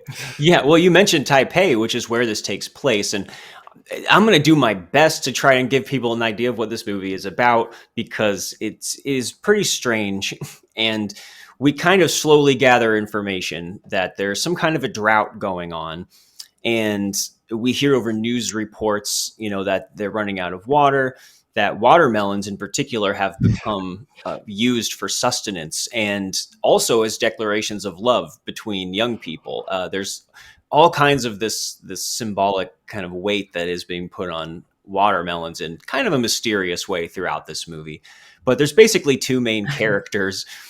One who we open with a scene of him kind of having sex with a woman through a watermelon. It's basically the big image that you'll see from this if you know anything about this movie, where she has this watermelon cut in half and in front of her crotch, and he's fingering it, and then eventually I think he's having sex with the watermelon. She happens to be there, and it just slips in. I think that's how I view it. Yeah, she was incidental to the whole thing. Yeah, I think but so. We slowly learned that he's actually a porn actor, and he's starring in these pornographic films. Well, at the same time, we have this other character who he kind of meets, and I guess it's referred to from the previous film that they knew each other before, but she doesn't know he's doing porn now, and she is kind of hapless and has a lot of different things going on. There's a kind of a running joke where she's trying to get this suitcase open and is trying to find the keys for it to get it open. And she's going around collecting bottles of water because of the drought. And that's basically it. They run into each other and start kind of a tentative romance, but it always stops short of them having sex. And things kind of spiral off from there. This is a very stylized movie. There's almost no dialogue. There are lots of long static shots that then at different times are interrupted by musical numbers, which allows the characters to be far more expressive and the film visually than it is at any other point. So it soon becomes and it immediately clear goes that back to this is- being like borderline silent. Yes. So there's a very casual, almost deadpan kind of surrealism that is going through this whole movie. And in that way, it's very playful. There's actually a lot of comedy in it that I enjoyed. I laughed several times watching this movie, but there's a lot going on here. Does anyone want to start unpacking this crate of watermelons? I don't. Let's start off with the establishing shot. Yeah, I think we should start off with the establishing shot, actually, because I thought that was intriguing. Like, it's in this underground tunnel, which are very common in Asia, and you just hear those footsteps, and you see one woman walk past, and then you get a second woman carrying a watermelon. I love that you have this watermelon in a public space that not yet has all of the associations you're about to have with this object. And I couldn't help but to think of Heidegger by the time the film got halfway through, when I was thinking back to that, in all of his understanding of the hammer. Is a hammer if there's no nail, right? I think this film fundamentally reshapes our understanding of what a watermelon is, and it's just this weird totem that the director screenwriter chose, but I found it immensely creative. There's also a funny element too, because watermelons are extreme delicacies in the Far East. They go for as much as $50 to $100 in Japan, for example, if they're the right type of watermelon. So there is that element at play as well. But they're also, I think, quite prevalent in Taiwan, since it's a more tropical, geographical milieu. The terrain, the ecosystem, I think probably has tons of watermelons. I'm not sure. I'm not an expert on this stuff. But I think there is this weird understanding that it's a fetishized object, right? And that it's also an aphrodisiac, right? Because there's tons of play with that. But you only get these things almost, these bits of information by inference, right? Or osmosis. Like, it's never handed to you. And I thought that a lot of elements like that, the world building, just to be simple, are really strong in this. The notion of the drought, the idea of water scarcity, maybe the metaphorical element of that, of a sort of vacuous, arid culture, like a soulless culture, sort of slowly seep into the textures of the film. And just the resourcefulness of how they use water is brilliant, right? The scene where she's like gurgling water and spitting it into the toilet so that she can flush the toilet later, or the way that they simulate a shower during one of the porn shots, right? By dumping the water into a like a liter of a plastic bottle, One of the right, funniest with holes scenes in of it. the movie. Yeah, I thought them just trying to simulate a shower just by keep pouring these bottles of water, and they eventually run out. While the whole time this guy is just fucking with the camera pressed up against him. Lots of low key stuff like that. Lots of brilliant stuff like that, right? There's a lot of commentary on what it means to make a film, right? Like the production of a film. I was thinking of, who loves to do that in the movie Blowout, or Brian De Palma kind of loves to peel away the artifice and the way that artifice meets the hyper-erotic. I'm thinking of that movie about, I think it's Double something. I just saw that. It's such a great movie. Body Double? Body Double, thank you. The very last shot of that, it's a shower scene, and he kind of breaks the fourth wall in that. So there's that at play here. There's one shot where the famous water bottle and cap scene where the cap gets stuck inside the woman, right? We get the external shot, right, where we are kind of turned into a voyeur / viewer, right, who could possibly be, let's say, turned on by this, right? And then it moves to that, and it totally de-romanticizes it or de-escalates the titillation, right? And we get a shot between her legs, and we get all the people sleeping in the background, right? And then we get the director coming in to fish out this cap. And it couldn't be any more crude and vulgar in a different sense, right? There is absolutely nothing sexy about that moment. And I love the way he undercut so many of these shots with the banality of making a film. So yeah, I don't really know quite where to start, but I think that conversation is really interesting about this. The way it cuts between these tonally opposite moods to say, like, here's the effect, but here's the cause or the production that creates the effect. And what does that tell us about our fantasies or about our simulations and so forth? I thought, I guess I have to come clean before I say anything, is that because this was rather hard to find, the version that I found that Marc sent me had no subtitles, which I was like, all right, this barely had, they've like said like 5 things in the last hour. There can't be that much going on as far as the dialogue. Maybe I'm not missing out on much because I have no idea how to find this any more than buying the DVD. And then I looked at the wiki page real quick while I like took a bathroom break, and I was like, there's a dystopia and they don't have water, and there's a whole what? Oh shit, fuck. Which I was like, okay, I'm catching up, but at the same time, I did feel like there's an intentionality to that almost being like a bit of a joke. The fact that that's even like tacked on there, that like so much of this is like, it's a movie about water, and not about water in some like greater context necessarily, even like outside of the science fiction realm of the concept. It's like just watching water, that it's a visual movie, just seeing how water interacts with a surface, or seeing how fingers interact with a watermelon, or how it looks on a skin when it's broken open and things like that. So in that way, I found it very sensory, like first and foremost. You who did have the dialogue, would you agree with that? Or I don't know.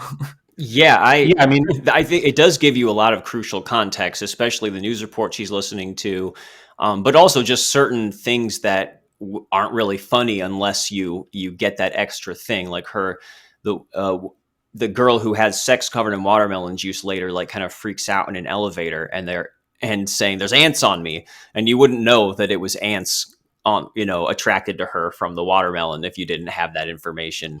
And see, Marc pranked me. He like sent that. me the same Listen, link that you there were watched. subtitles How on did it. you I get don't the know. subtitles? I pressed the subtitle button, man. I gotta subtitle see how button. how this happened. We'll get It to the said bottom none. of this. But although I didn't know clicked ahead of time how important it would be or not, but Boy. I think the key word though that Paul used was texture. And what I really love is that the symbolism in this movie is all over the place. It's rampant, but it's too strange and oblique to be too on the nose, too insistent. It's all kind of mysterious, and it's all very textural. There's a constant struggle for water and finding ways to wash yourself. There's the stickiness of the watermelon. There's a cum shot in this movie, which it's hard not to see that in relation to, for example, when he finally does dig some keys out of the concrete, which is kind of another running joke where she throws these suitcase keys out the window. And of course they're downstairs like drilling into the concrete when she's trying to find the keys, and they shoo her away. And then later she comes by and and it's paved now. And she's so beleaguered, this poor girl. But he finally does dig out the keys, and then water starts to rise up from the pavement. Or just these long shots of them cooking and these noodles absorbing water and growing big, or having food placed on them and them absorbing the sauce and really dwelling on that. And it does make this whole kind of sensual experience without putting too fine of a point on it. And that just goes all through the movie. And you can kind of relate that to the longing to, the sense of being dry, of being wet, of life and things stagnating and romance. And that's the kind of thing that might drive me crazy in a different context. But here, the way that it has this kind of low-key surrealism going, and it is very much about that experience. I really appreciated this, and that helped me get on to its wavelength to really enjoy it. Yeah. Also, the use of the watermelons in so many different scenes and contexts, and in so many different items or paraphernalia, right? Like we have literal watermelon, right, in our first opening shot, but then we get our like almost terminally repressed or suppressed character, right, who's yearning for touch, who's craving, right, like that human connection. And you cannot get it. And she's lying on the floor with this, let's call it like a beanbag. It reminds me almost of those Moroccan poofs, right? But it's a watermelon poof, right, between her legs, right? So there's a mirroring there, right? Absolutely. But one is very, sensualized or sexualized, I should have said. And the other one is very almost infantilizing, right? Like, I don't know, there's something about her that reminds me of like a kid watching TV, right, with their little blanket or pillow. And it's and fake. It immediately It's dry. It's an imitation. Precisely, right?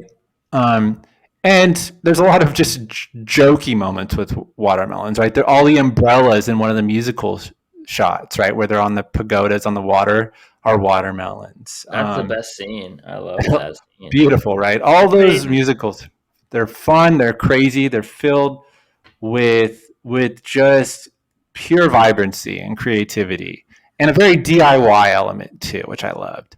But yeah, this is a really unique movie. It had a lot of also parallels to like Soylent Green, right? Like that mid 70s sort of eco-apocalyptic film in my mind, because it is set in this weird, calling it a dystopia isn't right? It's not this like ashen Cormac McCarthy world by any sense, right? But there's something going on that feels futuristic, that feels different or oblique, right, to our own reality. There's a lack of water. There's a reorientation of what a watermelon means in society, and there is this idea of scarcity, as I brought up earlier. So all these things are going on, and one of the things, though, that's both, I think, really fun but also quite jarring is the way it kind of shifts back and forth between these musical numbers and this narrative, and the two almost simultaneous narratives of the character who's hankering for her neighbor in her apartment, who's the porn star, right? And who feels so lonely and alienated and isolated. She's very much aligned with those Wong Kar-wai characters, right? In Chungking Express, in all of almost his films, In the Mood for Love, right? That sense of like unrequited, torturous, painful yearning for another that is never consummated, is there. And then there's this other person who can't sort of escape the carnal realm, who's almost overindulged in it, and the surfeit of carnality is almost repulsive to him. You get the feeling of, right? Yeah, it seems like he has a hard time getting off as the movie goes on too, where he's and it's strange that this relationship develops with lots of these little lovely moments. Whether it's him smoking a cigarette from between her toes, or them walking on each other's feet, or him stretched out between two walls, like holding himself up over a hallway, and she's feeding him bits of watermelon. They always stop before it gets to them having sex, and it seems like she wants to, and something is holding him back. And she is dying for it. Yeah. She's craving it, right? I think he doesn't want her to be reduced to the objectification both of himself and of the other in his professional world, right? I think there's something actually very romantic in that very visceral, primal scene in the basement of the porn video store, right? Where she's just like clawing at him, and he just like finally puts his shirt over her head, which in a weird way resembles her with the watermelon under her shirt in an earlier scene. I just loved that image to image quality that is playing there, right? They're sort of interposed upon each other because you still have that in your memory, but it's not really saying anything specific. But then he does that and then just hugs her, right? As in a platonic way, but I don't think it's purely platonic. I think it's his need for affirmation of love, right? Has to be like platonic, because the other way I think feels bereft of meaning anymore. Like he's oversaturated and she is starving, and I think that is really what's colliding a lot when they flirt, and what they want out of this relationship couldn't be any more diametrically opposed. They both want each other, but I think for very different reasons. How do you see that, Seth? Because I'm wondering, is this a love story? Is this headed somewhere liberating or dark? I mean, the ending puts things, I think, in a whole different context. We don't have to dive into that right away, but I'm curious about what. Do I think this is a love story? Yeah, I mean, how was this relationship? What is like the arc here? I don't know. This was a little lost on me.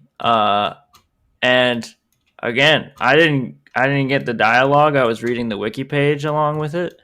But at the same time, I don't know. I think my main problem was the slowness, which I do enjoy. Slow cinema. I love like Belatar and like Uncle Boonmi, and all that director's movies are like some of my favorite movies.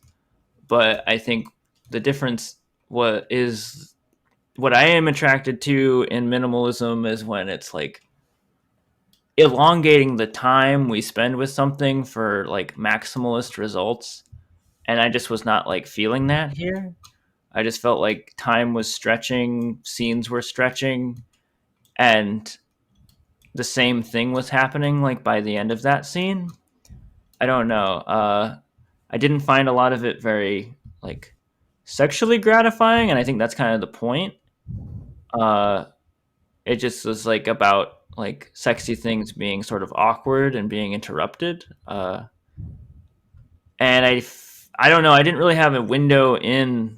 I don't know. I felt like I didn't really have a window into these two characters and like what they wanted or didn't want. I just knew one was like a porn person and the other one was like walking around with a watermelon sometimes and was horny sometimes.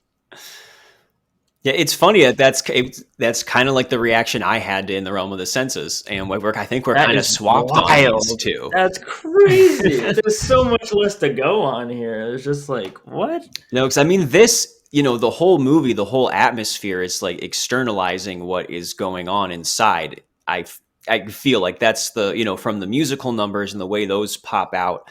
And again, it's worth saying what are those for? Well, they're very stylized, and they are surprising because they're these whole production numbers. And at some point he's running around with a penis helmet on, and there's ladies dancing with plungers and buckets on their heads and wearing traffic cones. They're fun. Not everything has to have a purpose. I'm not saying that. Right. I'm just curious. It just seems to me like that was the only chance that the characters had to come out and really express themselves in ways that they didn't throughout the movie. And I think that the director did a good enough job of setting up this tone and this rhythm that it all just kind of slides together for me in its own surrealistic logic. So I can't totally place it all together in a neat way, but I did ultimately come away feeling feelings and dynamics between the characters, and whether it was just this elemental contrast of things being barren and dry and water being bottled and trying to get refreshed and things like that. It just worked because of how the director set that all up, and the fact that it was funny went a long way for me.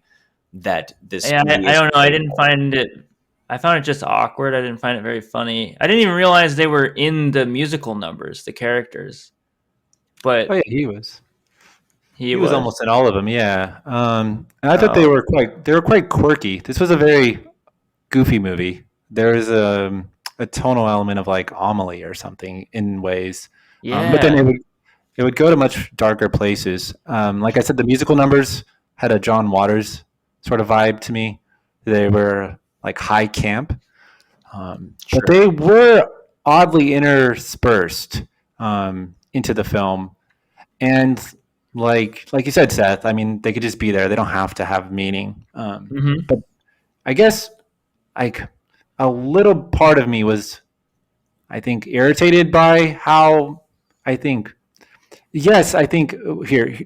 it's funny. Marc said that they rhythmically work, and I think they do kind of glide with the film very well.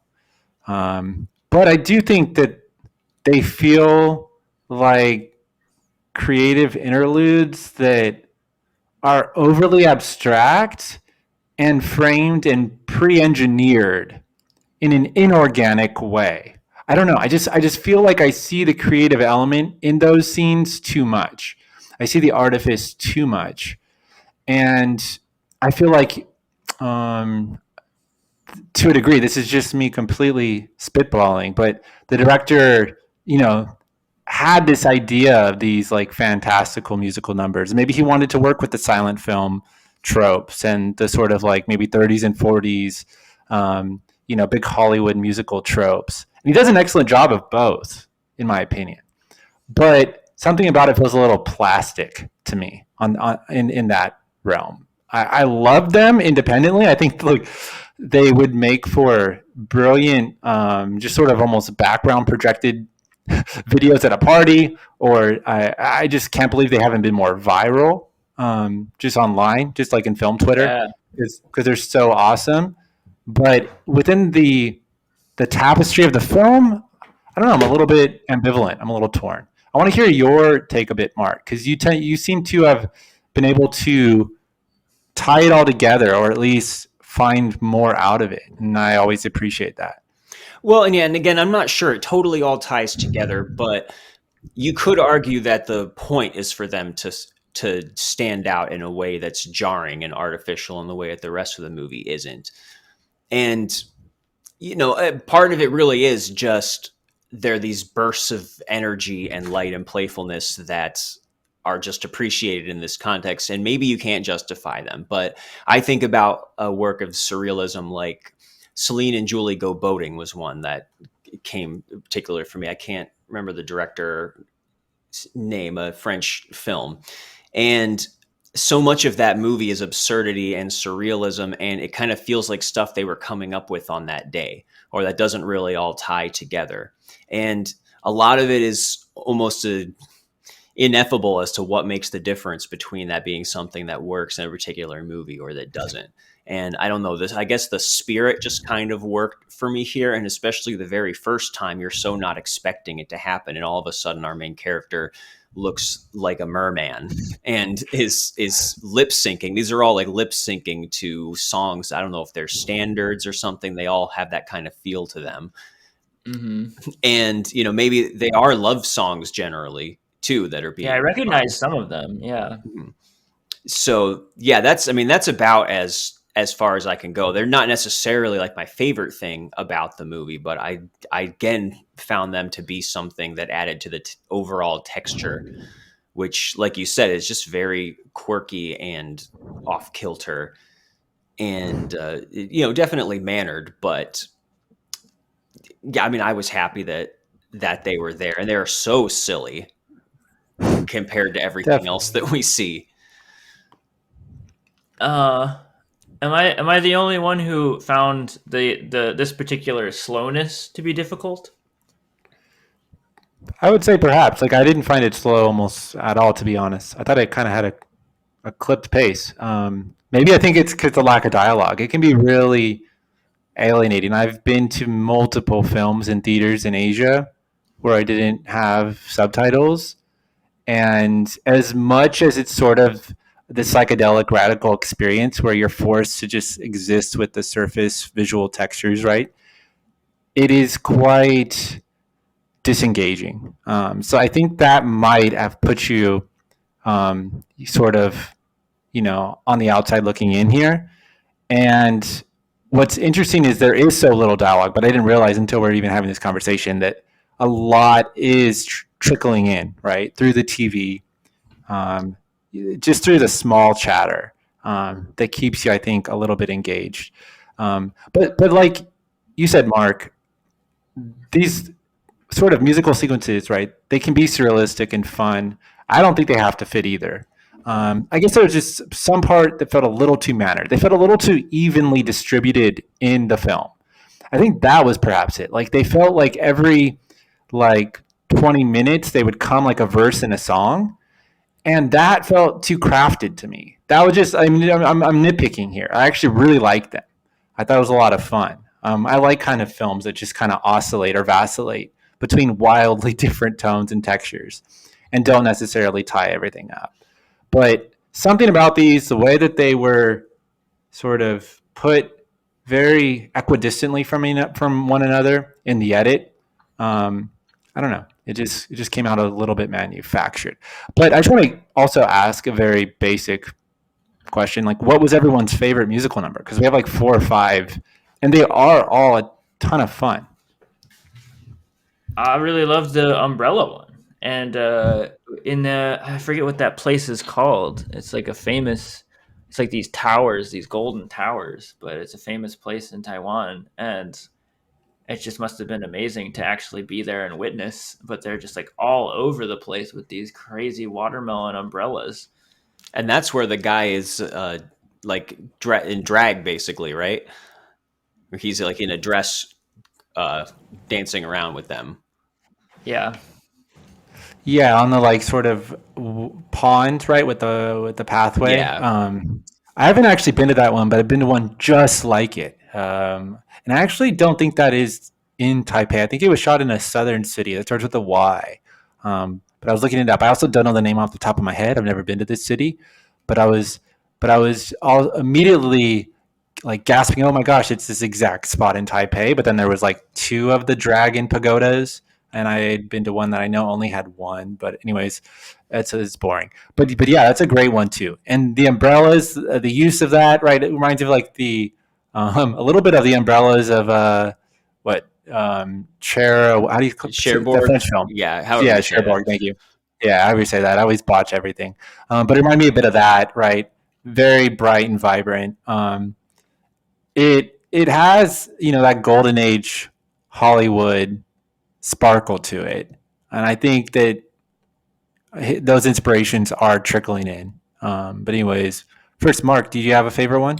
Yeah, I mean, I liked all of them, but there is something about that lone number that he has at the very first one, which is kind of mystical seeming. And it also has the juice of it being the first time when you're like, holy crap, what's going on here? Like the juxtaposition really works right there. And it does seem maybe to be the most organically arising one of them. Because I do agree. I mean, you could shuffle the musical numbers in any order. It wouldn't really make a difference. You could even get rid of 1 or 2 or something, or swap them out. And in that sense, I could see it being like a little bit predetermined about where they fit into the movie, as opposed to having like a direct connection to anything that was happening. So I definitely see that.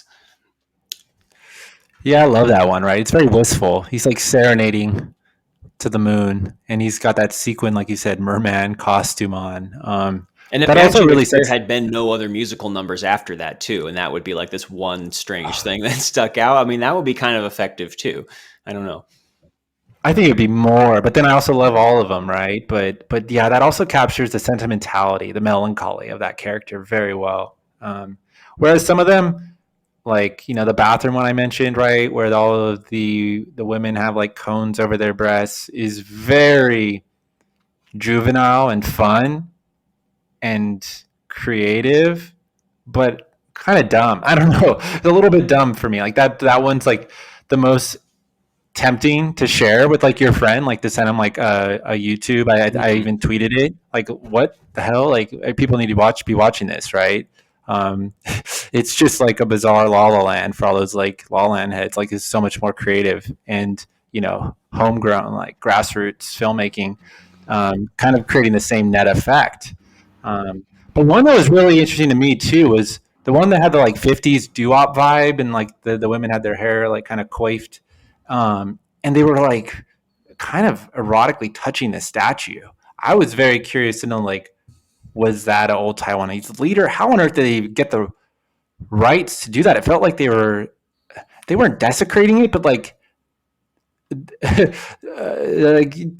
Taiwanese society or like Far East societies are very respectful and decorous towards honorifics, to emblems of reverence. And here they are, sort of like even just standing on that statue and fondling it was bold. And I was just shocked. I was like really baffled by how they were able to do that, if they were even allowed or permitted to do that, and if they like perhaps got in trouble for that.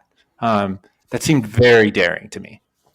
Yeah, I never found an answer as to who was on that statue, but it seems like it would probably have some kind of significance to a Taiwanese audience, and they would probably know right away. Yeah. No, it's just our foreign, I guess, lacking.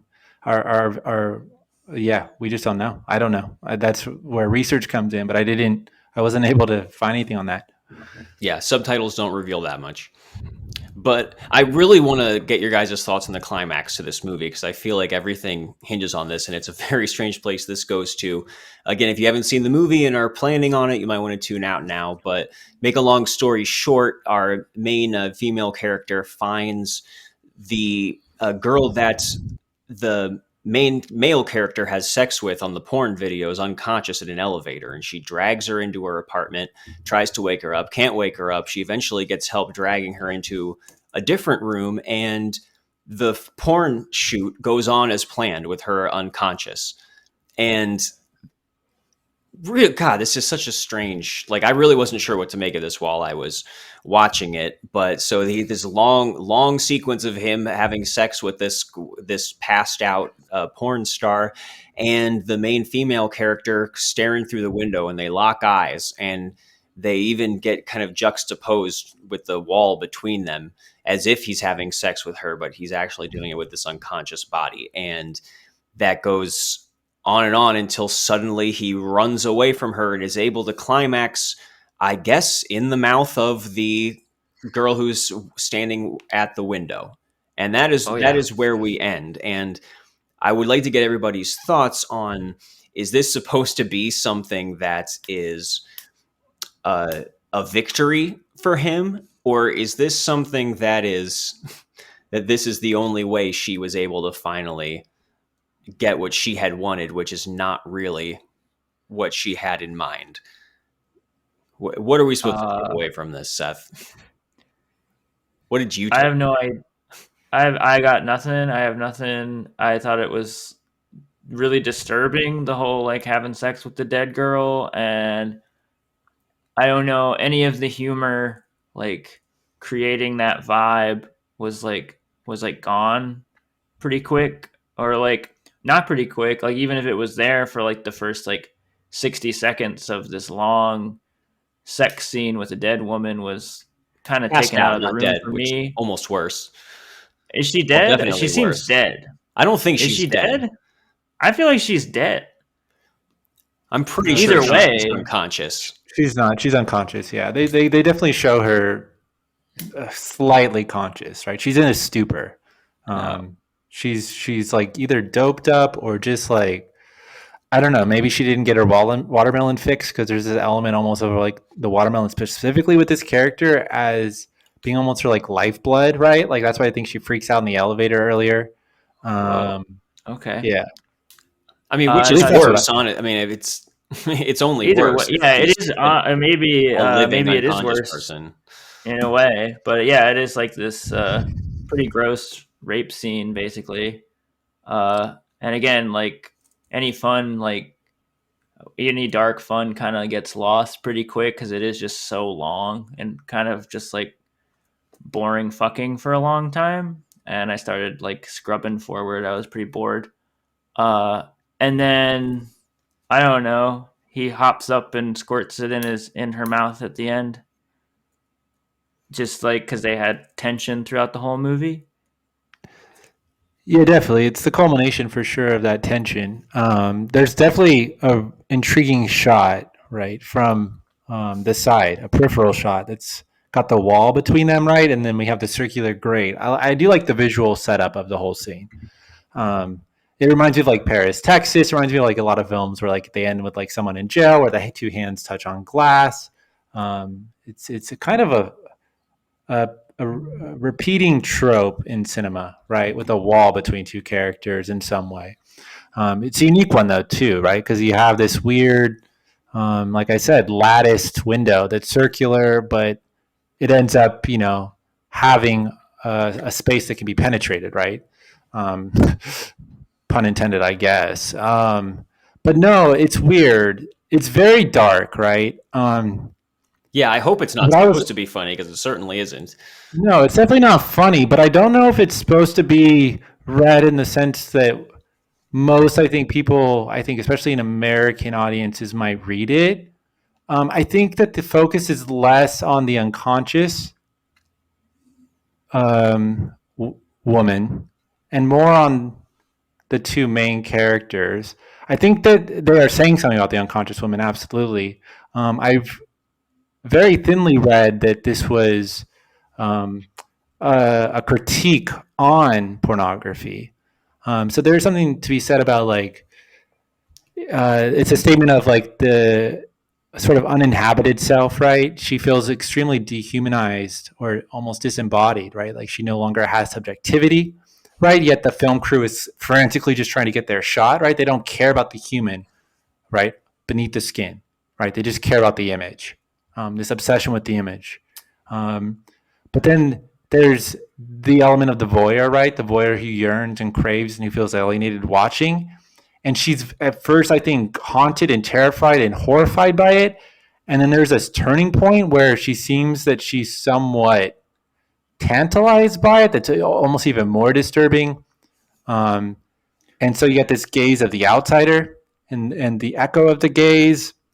And then you have the guy who obviously to me is like not necessarily enjoying it. He's performing and doing like a very laborious, perfunctory task that we've gathered throughout the film that he doesn't find value in, right?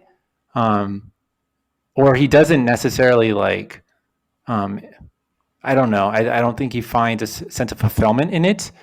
And then you get that climactic primal scream. That's the key moment to me of the voyeur, right? Of the neighbor. That's right. She starts moaning as it's happening. Yes. And so you get this element of the power of voyeurism. But also, like, I was thinking of it as like this weird space we live in modernity where we have people performing who are feeling both mutually objectified, mutually dead inside, mutually exploited. And then we have the outsider who's lonely, craving for touch, and no one's happy in this trifecta. Like, no one is being satiated here.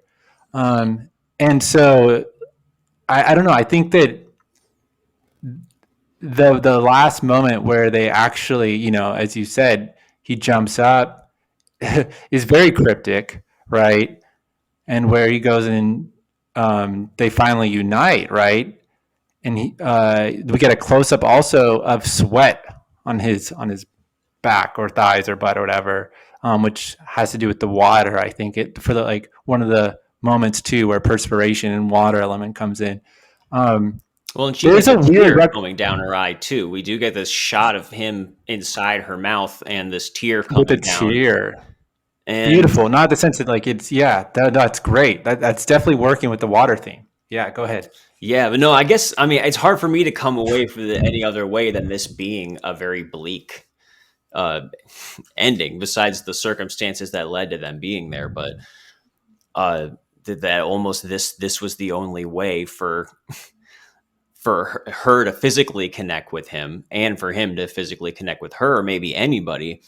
And definitely not the playful tone that the rest of the film had been setting up. But the rest of the film is very much about loneliness and isolation too. So this isn't a full out comedy necessarily that has elements like that, but I do see this going to a pretty bleak or despairing place in the end. Yeah, I mean, to me, it seemed like kind of fitting for, like, I don't know, our own time where it is just everybody's watching porn. Porn is everywhere. We can like lock up in our little rooms forever and please ourselves. But what are we really wanting to do is it probably there's that person that you know and really you want them. You don't want this screen. You don't want this like artifice. You want to do this with them. You want to have a moment with them. And he does have that. That's what that scene feels like. Maybe it's trying to say to me. Yeah, I agree. I think so. It reminds me almost of Me, You, and Everyone We Know, right? The Miranda July film. It's almost the same year, I think, as well, like the early aughts, early 2000s, where there was this idea of like disconnect. It was a predominant theme, especially like in indie films, and this idea of finally bridging that, or just the most basic human touch as being this magical, miraculous gesture. Like that whole film, if I don't know if either of you have seen it, to me is about like digital loneliness, right? And the perversions that come out of that, and the craving for real touch, for real human fleshly touch. So yeah, I it's not extremely romantic, and it is very disturbing, but I don't know what to say of it. I think there is a possible reading that there is actually something slightly romantic at that ending, but I'm almost fearful of saying that because I'm quite ambivalent and confused. I'm in a good way once again, though. Like, I don't feel like it's a bad confusion. I think that there's a really interesting discussion to be had also about the two endings. Like the one thing that does, I think, tie well together is they both end very potently, right? In the realm of the senses and the Wayward Cloud. And one is more viscerally disturbing, right? In the realm for the senses, yet to me, it was more easily digested, actually, than this one, which I think is kind of hilarious. Yeah, this is more fraught to me, and it does make me look forward to one day watching this again, knowing that that's coming, and see, if there's more to tease out there as far as the worldview that this is hurtling us towards. But it definitely threw me for a loop when that all happened, and I was not sure how to process it. But I've thought about it a lot since, and yeah, I do feel like there's something there perhaps that would stand out even more seeing it again. But I would recommend it with subtitles. All right.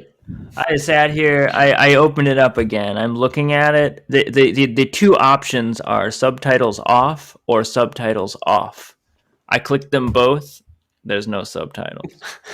Yeah, I'll chime in Alright. just to back Seth up here. There was no way to get subtitles on the version that I watched, which was the same one that Marc uploaded. Probably something that got lost in the transfer to the site. I probably shouldn't say out loud he uploaded it to, because I think we're breaking some kind of law. But yeah, I think that just got lost in the transfer. xhamster.com. The lesson is that this is what happens when you don't make your movie commercially available That's right. in an easily Capitalism obtainable wins. fashion. Yeah, it confuses Seth. Please don't do that. I know. I don't think that's what made it slow, though. I swear. Yeah. At the very least, it couldn't have helped, but sure, you might have felt the exact same way. But so, Seth, then, you seem the most ambivalent about this film. Would you unwatch it if you could? Yeah. I'm gonna watch this one. And it's fair. Maybe dialogue would change some things, but I don't know. Most of what I'm hearing is like, I don't know, not very promising as far as it adding much more as far as it like illuminating much, except that like, yes, there's a sci-fi plot line that is linked to why water is important, but even the sci-fi plot line is just to like call attention to water, which I was already like called, that my attention was already called to, that is like a major factor here. And its emphasis is like, it's not the real world either. And I kind of already saw that being the case, that this is like in a strange place, and these are not like people that I know. They're not acting like people that I know. These are sort of cartoonish human beings in cartoonish scenarios. But I don't know. It just felt very long. Like the scenes just felt like they really did go on for like way too long for me. And that wasn't much there to be had. Even when I did like get context from like the wiki page, like during and after the fact, I feel like, I don't know. I did feel like they were, and it is like, I think that's the point. It's very textural. It's more just about like the feeling of it and like the sensory aspect of it. But I just did not respond to that really. I was not engaged in that way. And maybe it was because I followed it up with such a like profoundly like sensory inducing realm of the senses movie. Like that does sometimes happen with these double features where like one really sets me up and gets me going in a certain way, and it can be such a like hard turn if I watch the next one. But yeah, I don't know. It felt like an interesting, playful little exercise, I guess, but it was pretty lost on me. Well, this is interesting too, and I want Paul to have the final word, so I'll just say real quick that most of the time on this podcast too, when we disagree, it's usually you liking something and me being grump about it. So this might be our first time where you would unwatch something and I would not. So And Tony, usually keep a it's tally of because this. I know. Usually it's because you are like, I wish there was more connective tissue and more themes and more like going on in here, like thematically or like more.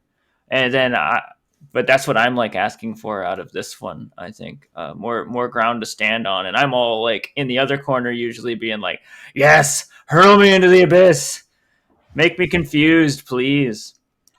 Yeah, this is fascinating. And that is I a little know. bit how I felt about In the Realm of the Senses, again, not to relitigate that.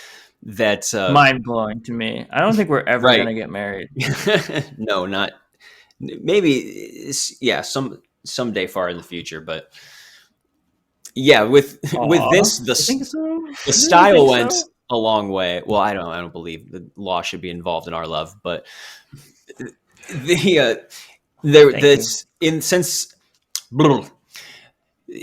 In the Realm of the Senses stylistically didn't do much for me, and I didn't get much else out of it. This just gave me a lot more to vibe on and to enjoy on a superficial and thematic level personally. And I kind of almost love this movie, and I'm really looking forward to going through the rest of this director's filmography, or at least some of it. Probably the first part of this, and there's some other ones that sound interesting. And yeah, I think this was a great introduction to him, and I look forward to seeing more from this guy, and maybe re-exploring this particular film somewhere down the line too. Who knows? Maybe we'll switch again. We could watch it together, and maybe you'll come around, and then I will hate it. I sure hope so. Yeah, and then we can get married. But Paul, Yay. final word. Definitely would not unwatch it. I'm very generous, though. I'm very affirmative of all films. I realize that I might have come across as an apologist for some pretty abhorrent stuff at times in these, but like I tend to find like the most charitable viewing of anything. But that said, I think these are both like radically worthwhile films. Like I think they have a lot to say. They're extremely daring, and they fit in intriguing ways in various like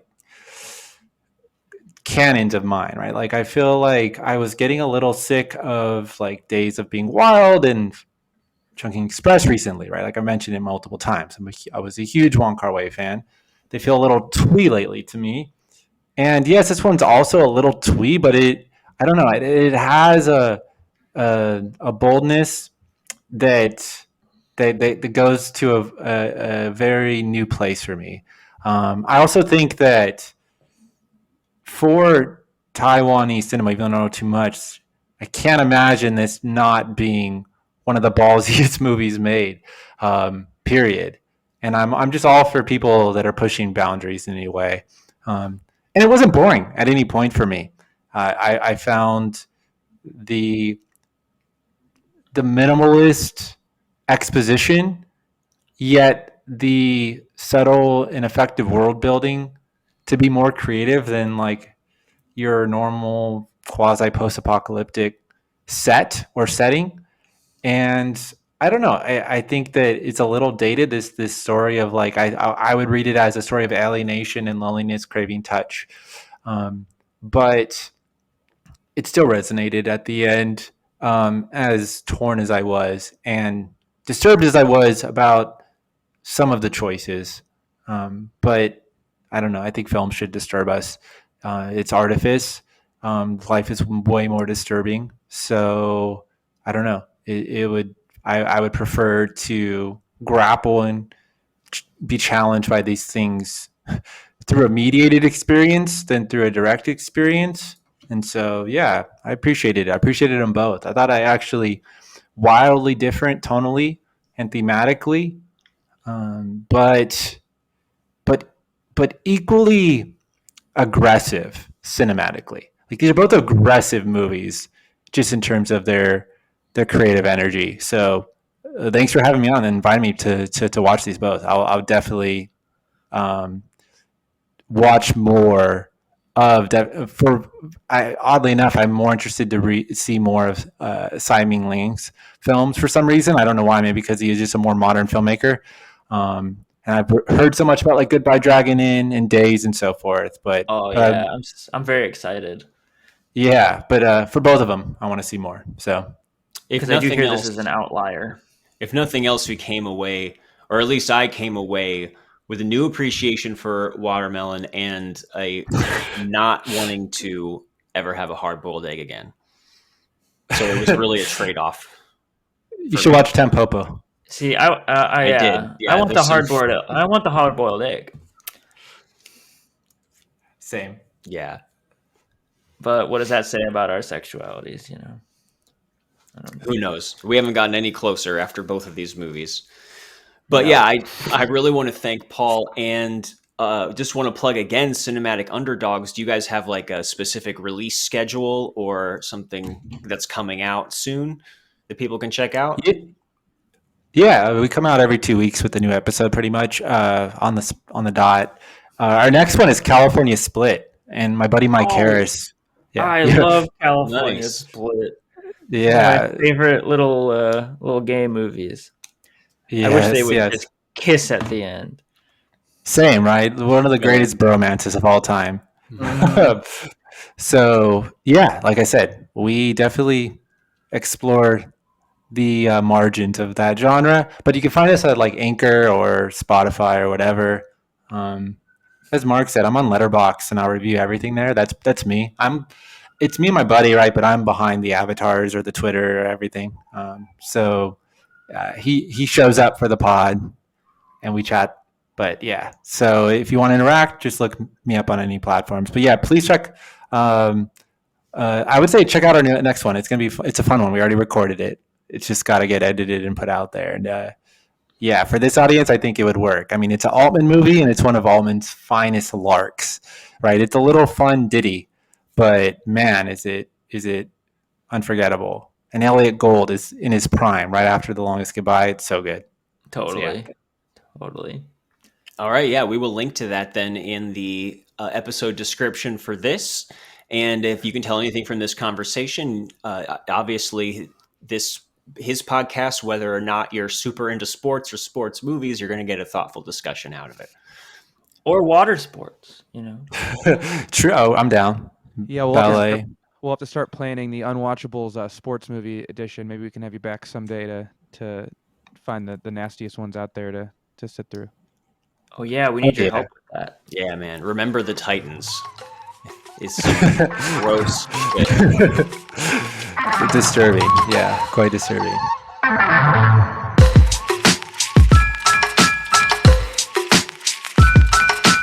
Unwatchables is produced by Tony Scarpitti, hosted by me, Marc Dottavio, and Seth Troyer, with artwork by Micah Kraus. You can find Seth and I on Letterboxd under Marc Dottavio and Sloth Troyer. You can also check us out at unwatchablespod.com for links to our Twitter and Instagram, or support us on Patreon for bonus content and to have a say in what we watch. Thanks for listening.